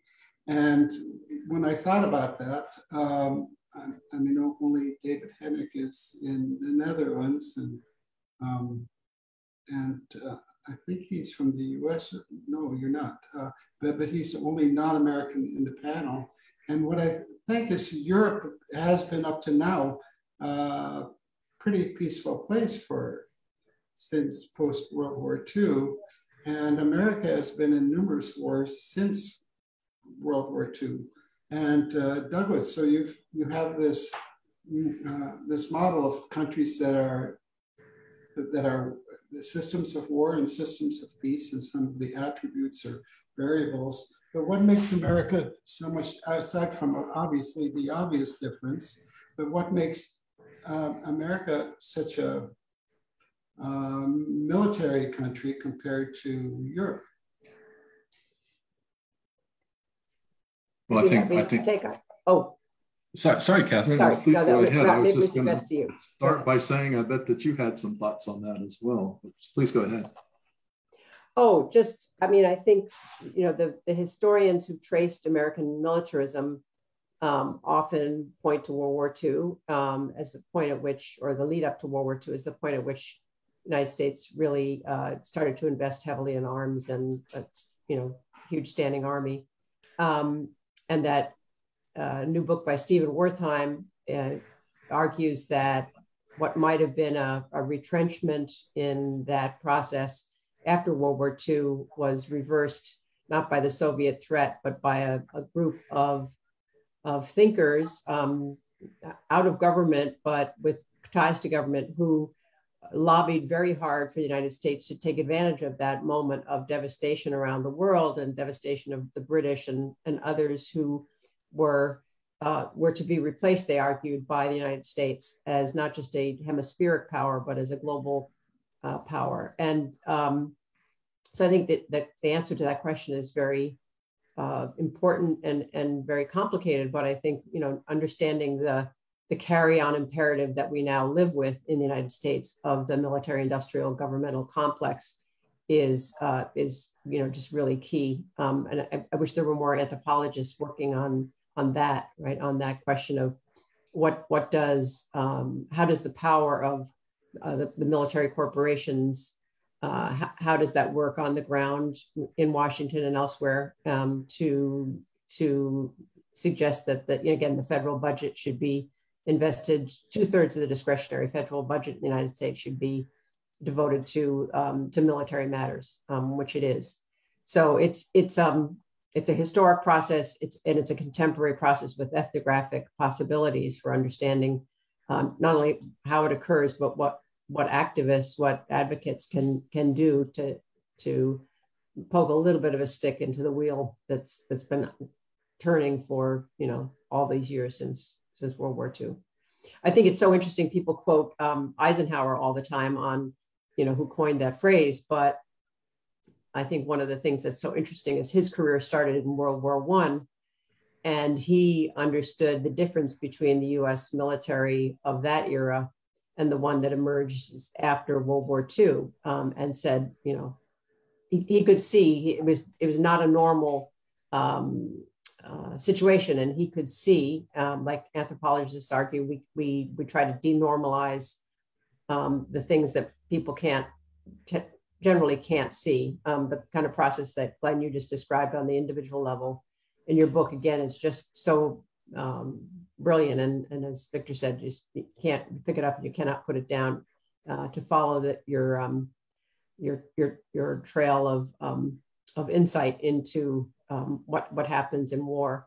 But in any case, I think that's a really important answer, is to look back at how it came to be. The United States is just the world's largest military, history's largest war-making machine.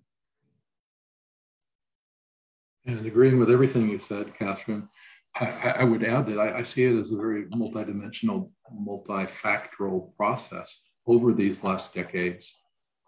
Whereas the richer military-industrial complex gets, the more influence they have, how they have literally set up bases and defense contracting sites in it virtually. I heard every congressional district. I don't know if that's literally true, but at least a vast majority of our congressional districts have something militarily oriented in them, which has that influence right at the level of how the districts are set up. That's just one specific example, but the influence of I'll just call the military industrial complex, and we can add other elements to it.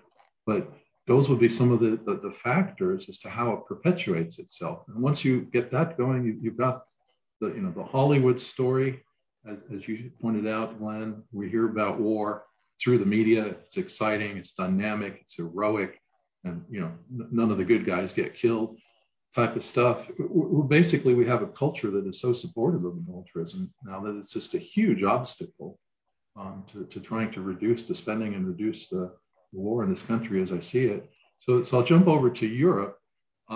Different scenario over there, right? The continent had gone through a history of wars of all types. And just, if you wanted to say wars in human nature, as Freud himself said, look at the wars. And he recounted litanies of wars in Europe and elsewhere, just looking historically, right? Not prehistorically.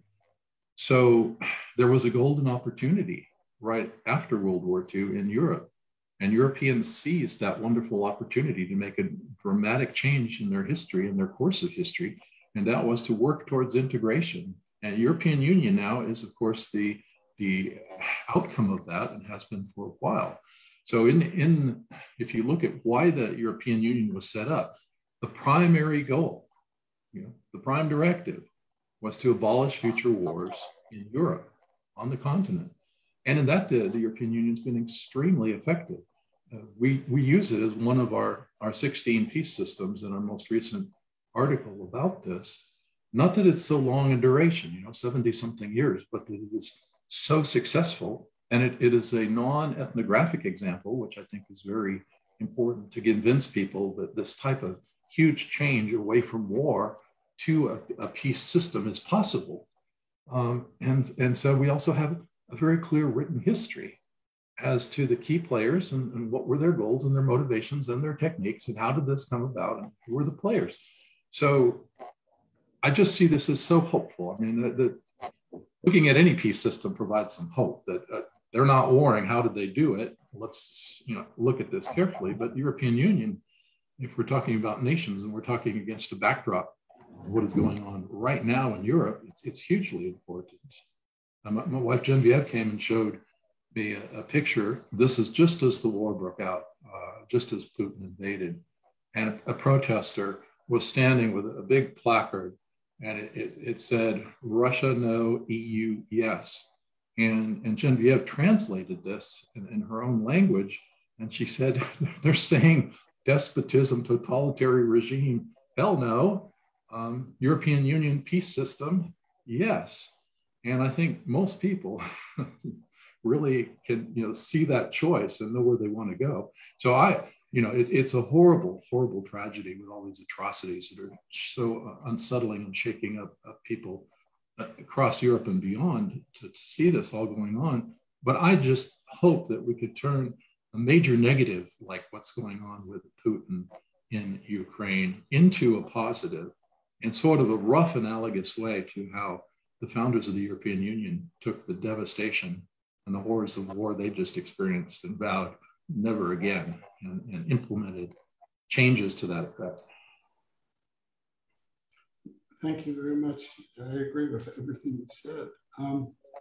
Damon Lynch had a question, and he has to leave at 2 o'clock. So I want to get him in and now. Damon?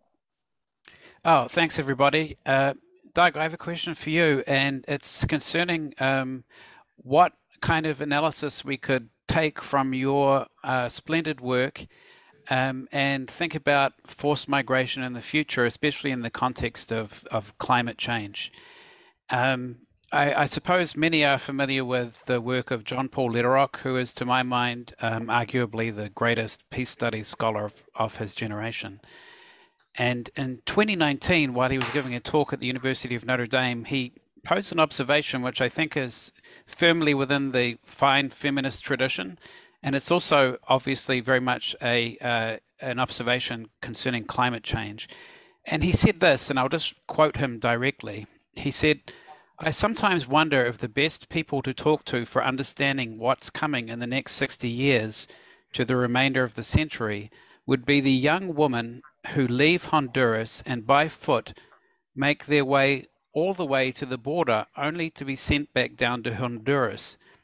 that the genius and creativity that it takes to move in a direction to protect family and survive together is precisely the genius that we are going to need to figure our way through the things that none of us know exactly what to do about. So, Doug, in particular, your analysis of movement, it seems to me really fits well within this question that none of us know what to do about in the future that's coming. But I'd love to hear your thoughts. Thanks. Well, first of all, hello, Damon. Thanks for coming to this. It's good to see you. And wonderful quote from Jean-Paul. That's aptly said. Certainly agree with the sentiment behind that. So let me just offer some random thoughts. First of all, I think the women's role in peace is really underutilized and really important. I'm glad to see that our division here is about half and half, male, female. I'm much more accustomed to being in events where it's skewed towards male, which has puzzled me. And it also puzzles me as I've tried to edit books, for instance, to find women who have worked with peaceful societies and so forth to write chapters and so forth. So I don't know what that's about, but staying on the theme for a second, I've lived some time in Finland, and Finland, among the Nordic countries, have legislatures and prime ministers sometimes and presidents who are women. And they stand, one of our peace systems is also the 5 Nordic countries. It overlaps with the EU, but it's also its own social system. And I think, having lived there myself and done interviews and kept my eyes open, that one of the reasons that the Nordic countries are so progressive and have egalitarian values and implement with their social institutions a true equality and respect for human life, and are not warring with each other, and relatively speaking, compared to other Western countries, pretty non-warring in terms of values and history. It's a peace system complex there that we get going, where women have played a huge part in this historically and currently, and in terms of governance in the present. Now you're talking about, in your quote, a woman trying to deal with this in a very personal and familial way by migrating to a better circumstance out of what we could presume would be poverty at the minimum and perhaps persecution at the worst. We really have a lot of work to do as a human species to try to solve these many problems. My perspective is that so many of our problems now are global in nature. They affect people locally, absolutely. But what we really need to look is simultaneously at the conditions of this Honduran woman, and why is she leaving? What are the problems? And what is the problem she's reaching when she arrives at a border? That's another local issue. But they're not local at all, really. It's, how are we going to plan to run this planet in a humane way that puts forth values such as equality and peace, democracy, and caring for others, as opposed to the model that's going on at so many levels in so many places currently. And again, thinking in terms of systems helps me to address some of these issues. And we'll talk about this next week, but just sort of quickly, I'll shut up then. What we tried to isolate is what are some of the key differences between a cluster of neighboring societies that don't make war compared to other neighbors that do make war. And we came up with 6 things that were statistically significant, and probably a few others that didn't make significance, but are still important. But one, just to take one, is an overarching sense of identity. So that you're not just a member of your own society, but you're also simultaneously got a wider perception of a shared connection with your neighbors. And this gives me some sort of guidance or frame. Not that it's definitively shown in all cases here, the social science goes that way, but it gives me a frame to think in terms of these questions that you raised, Damon, about how to approach this, where to go. Well, okay, let's focus on identity then. Identity is something that we can narrow down and be so limited and put in a little box. And that's not necessarily promoting peace.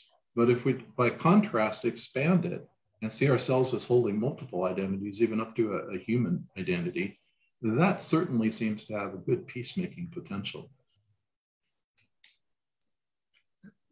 Doug, by the way, have you read Joshua Green's book, Moral Tribes, which kind of talks about the same issue? But no, Joshua Green's book is quite good. We have Moral Tribes. We have Ellen Oxfeld. We have 1, 2, 3, 4 more questions. So please hang in there, folks. We have Ellen Oxfeld. Hello? Ellen?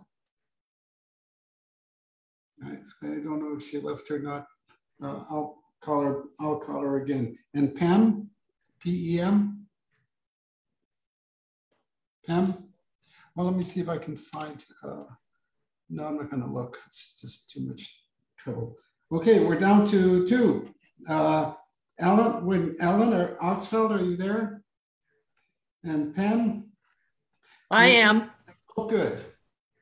There you are. I just wanted to raise the issue possibility that the reason that the present war is being so humanized and so more attention being paid to human suffering than in most of the wars that the US talks about and engages in. I'm wondering if it's basically, or at least largely, due to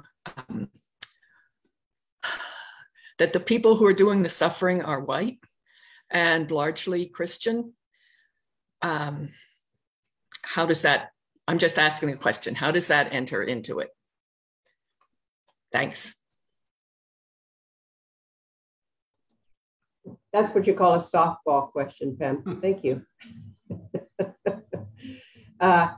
Well, you know, obviously that this, when we look at US media coverage of US wars in Iraq and Afghanistan, you don't see anything like this. And certainly the idea that the aggressor is not us, and from the perspective of the US media, is certainly makes it more possible for them to say, oh, look at the horrors of war, right? They're perpetrated by them, not us. So yeah, no, I think that those missing pictures, the missing empathy, the missing humanization of the victims of war in the last 20 years is just highlighted by what we've seen in the last couple of months in U.S. media. It's very much about racial attitudes and racial understandings in the United States. And I would be very interested to hear from people looking at European coverage to know whether that's that strikes you all as much as it strikes those of us in the United States as we look at the contrast between the way Yemen, Libya, Afghanistan, Iraq, all those wars have been covered in comparison with this one. Can I say something quickly to that? I agree with what you just said, and of course the coverage is very, very different, but it also feels very different when you are actually in Europe, because it's just actually in your neighborhood. Yeah, speaking of neighbors. So it's just a few hundred kilometers, for example, from my hometown. Yeah, we already have. Actually, my mom has accommodated a family from Ukraine already. So it feels very differently if you are actually in your neighborhood, basically. That's one thing. The other thing I would also say is that until very recently, places like Ukraine and Eastern Europe in general has been part of this racial hierarchy in the West as well. Yeah, Eastern Europeans, Ukrainians have been treated as cheap labor. During Brexit, Poles, Czechs, Bulgarians were the other, right? So there is also something what is called contextual whiteness. Ukrainians are not treated better now than Yemenis because they would be necessarily white, but their whiteness now works well because it's a proxy against Russia, maybe, yeah? But it's also important to be aware of this thing that Ukrainians might not be treated the same way in a month or two, yeah? So it's not just that. And the last thing is that Ukraine is a complex country that also has Muslims who are victims there, right? So Tatar Muslims and Crimean Tatars. So it's not Christian only. Yeah. So the picture from here is probably a little bit more complex.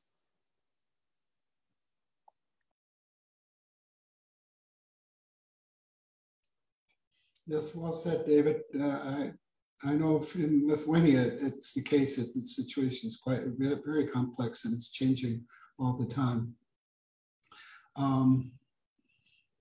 Oh, so we have, let's get Christina. You had a question? Christina, Ellen Oxfeld, and Christina? I think Ray Kelly was going to be here. I don't know if he's there, but Ray, if you're there, do you have anything to add?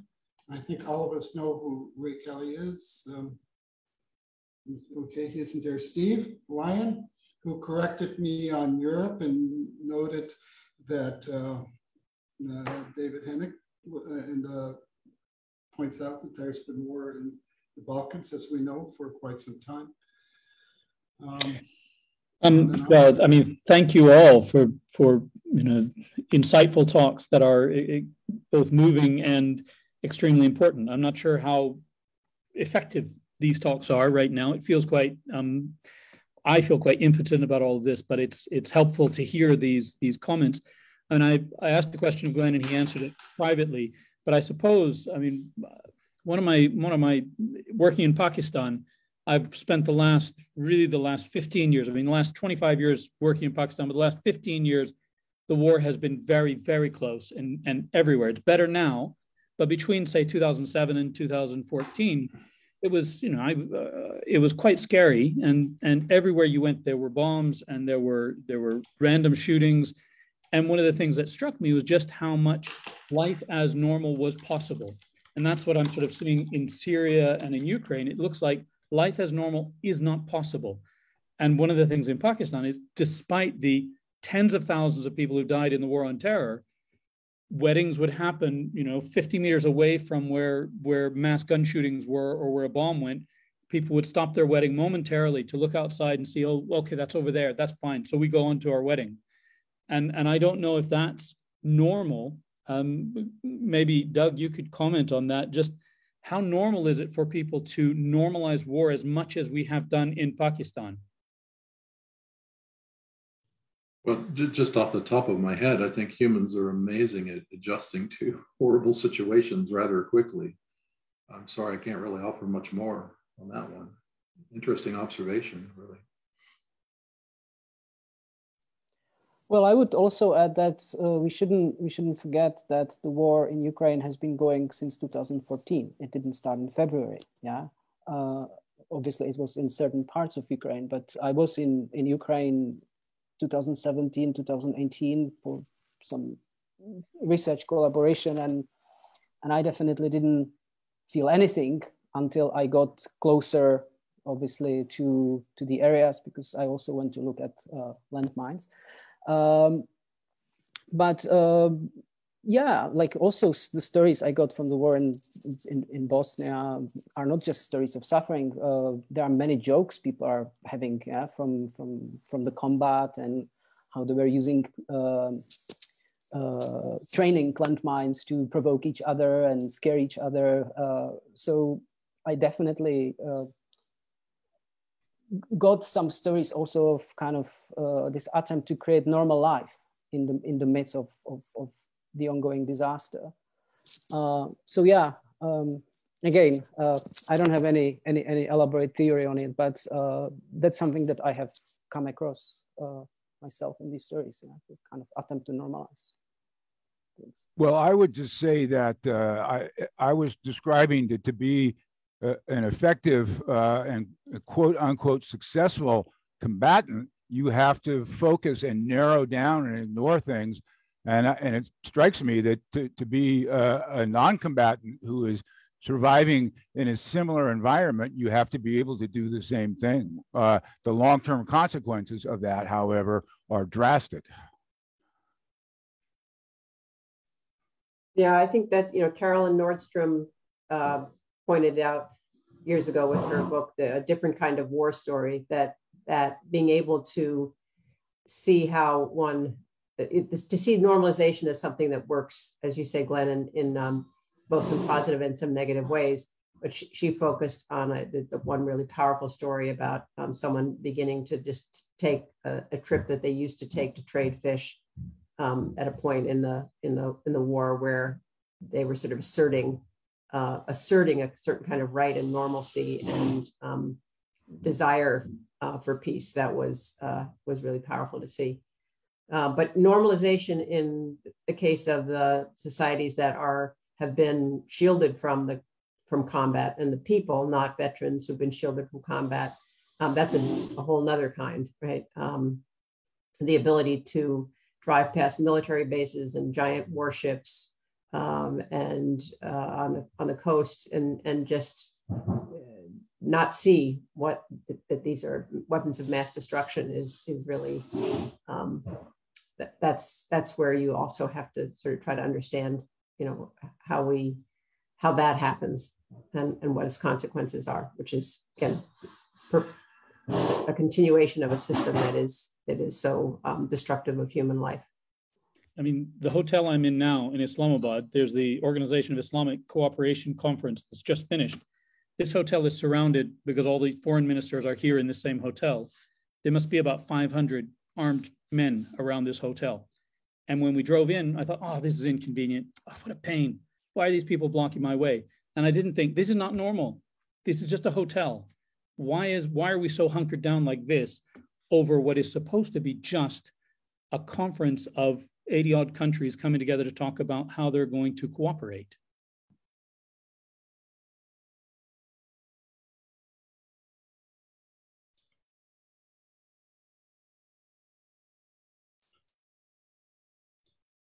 Sometimes the abnormal becomes normal. I mean, for those of you who've read David's book, the farmers who make it normal to, oh, don't go there, there's landmines are there, and children know not to play in those places. I mean, those Bosnian farmers have, I won't say, well, David, you can tell it better than I can, but reading it, it sounds like it's just background noise for them, even though it is life or death. Yeah, background noise is a good description of that. Yeah, just get used to it. It passes as knowledge to other generations, and I guess so does trauma in a way. I'm sorry, we have one or two more questions, and I think then we'll call it quits. Where is it? I had it written down by Hillary, I think. Hillary Kelly. Yes, what was? But I think you had a second question. No, I'm not sure which one you're taking to be a question, but I was wondering in terms a comment. Of. Yeah. So a counter narrative to ultranationalism. Ultranationalism. So in other words, what Douglas Frye was talking about with respect to Nordic countries having this common sense of being interconnected or connected to each other, and that being an important part of their identity, not just being members of each separate state. That sounds to me like it's a counter narrative to ultranationalism. And aren't we seeing, in a sense, with sort of how Russia is, at least how Putin is posturing, the projection of a kind of ultranationalism, although I don't know if that's his actual motivation, but I mean, that narrative of ultranationalism is quite dangerous, isn't it? I would certainly agree with your assessment. Yeah, that's a good connection, I think, in my thinking as well. And yes, it is dangerous.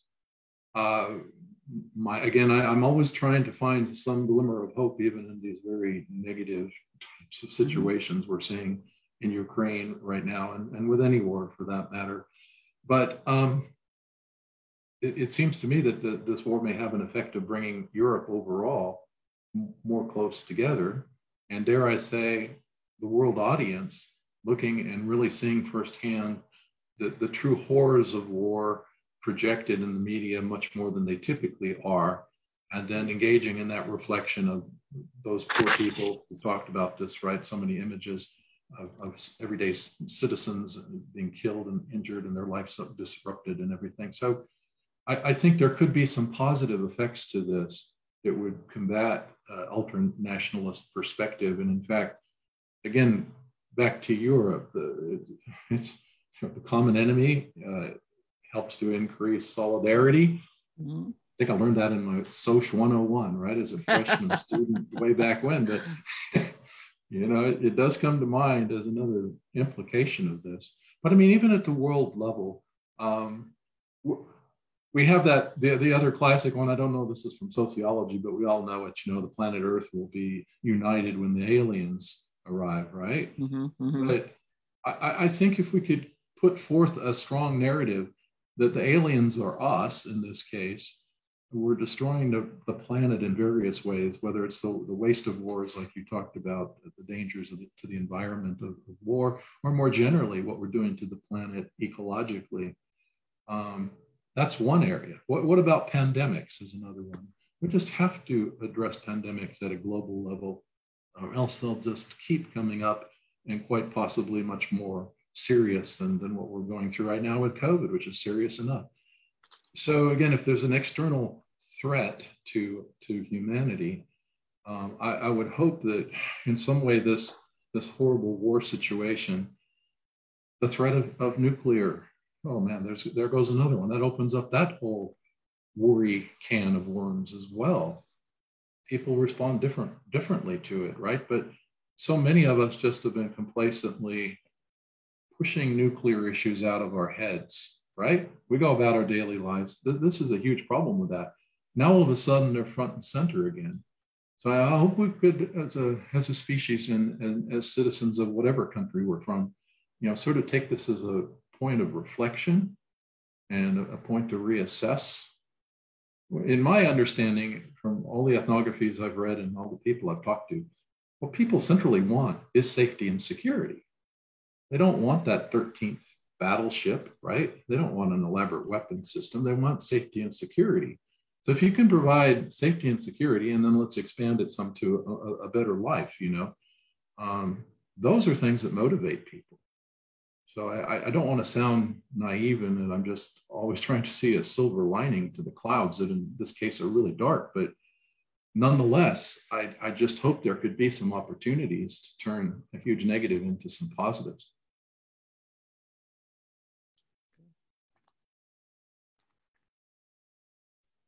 Thank you for those thoughts. I have a question, maybe the last one, but what do you all think of Europe? I don't buy some of the arguments about it being a peace system, in the sense that Germany is now going to spend, I forget how many millions or billions of dollars on rearming itself on the military. So there's an increase at each for each country. There's a tremendous increase in how much money they're going to spend on their military budgets. Professor Lutz especially, what do you think of this? I mean, this doesn't seem like the brightest of tactics, or is it a pragmatic tactic that is inevitable?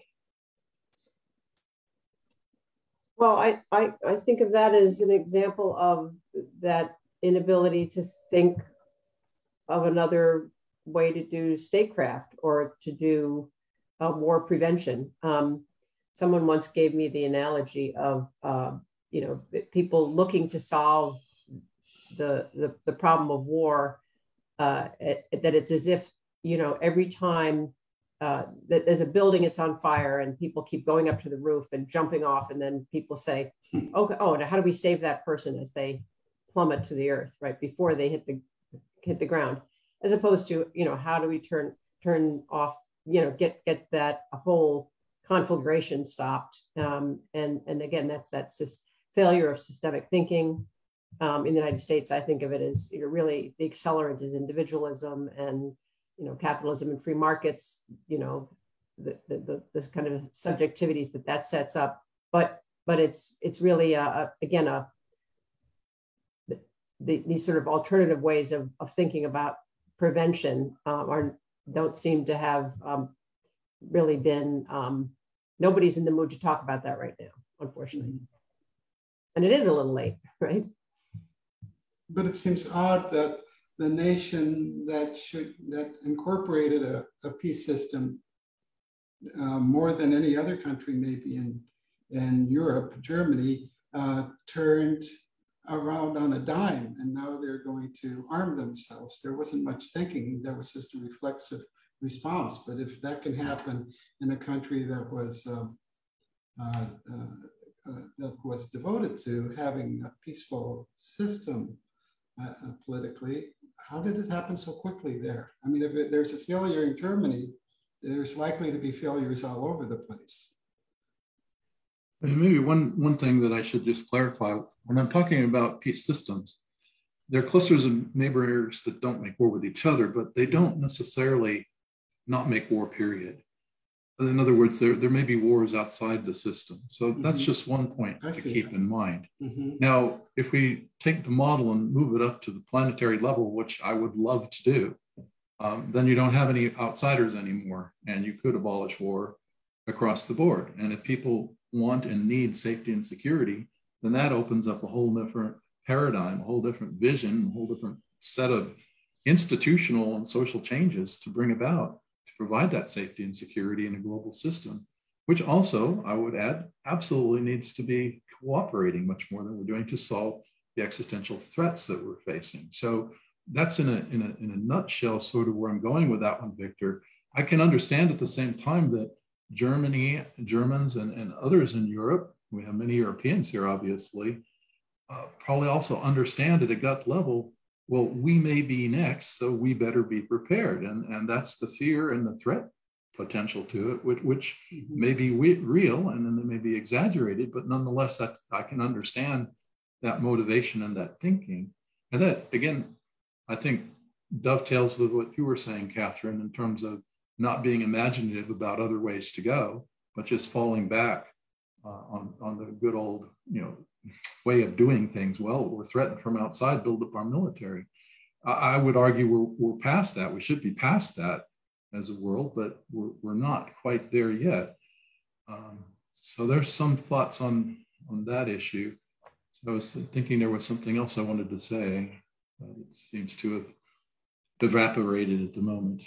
If I can interrupt for a moment, let me suggest that if the aliens do come, and unless their goal is to depopulate the entire human race at once, their strategy will be much like the strategy of European or other colonial powers coming into a less technologically advanced system.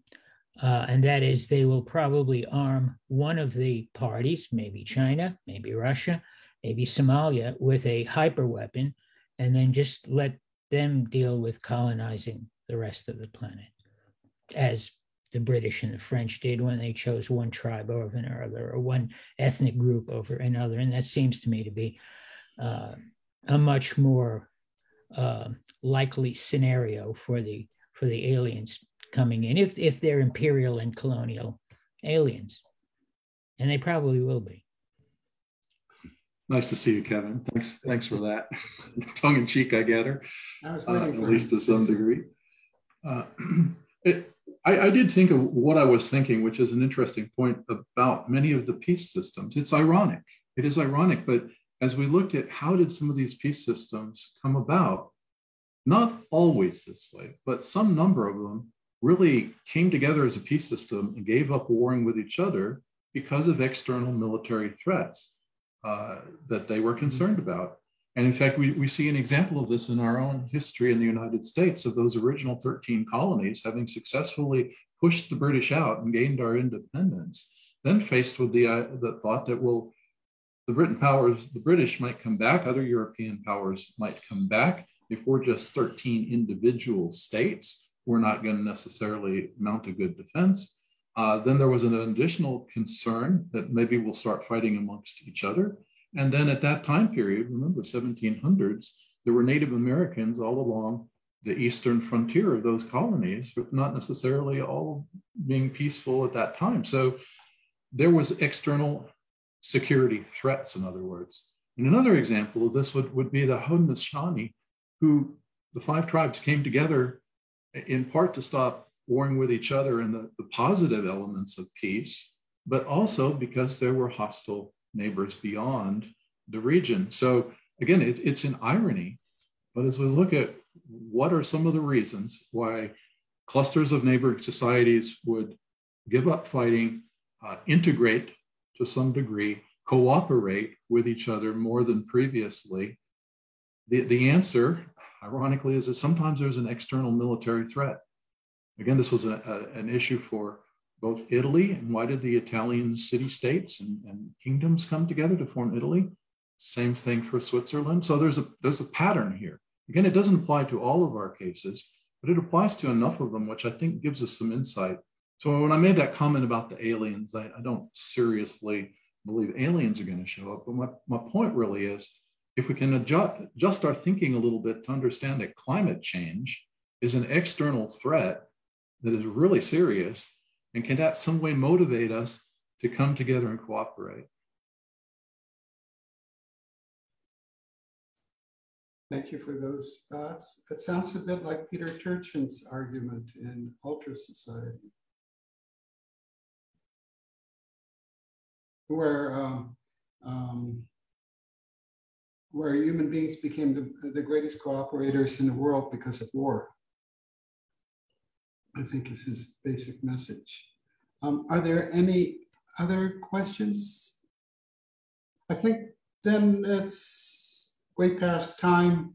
Thank you all so much for being here, and our speakers particularly.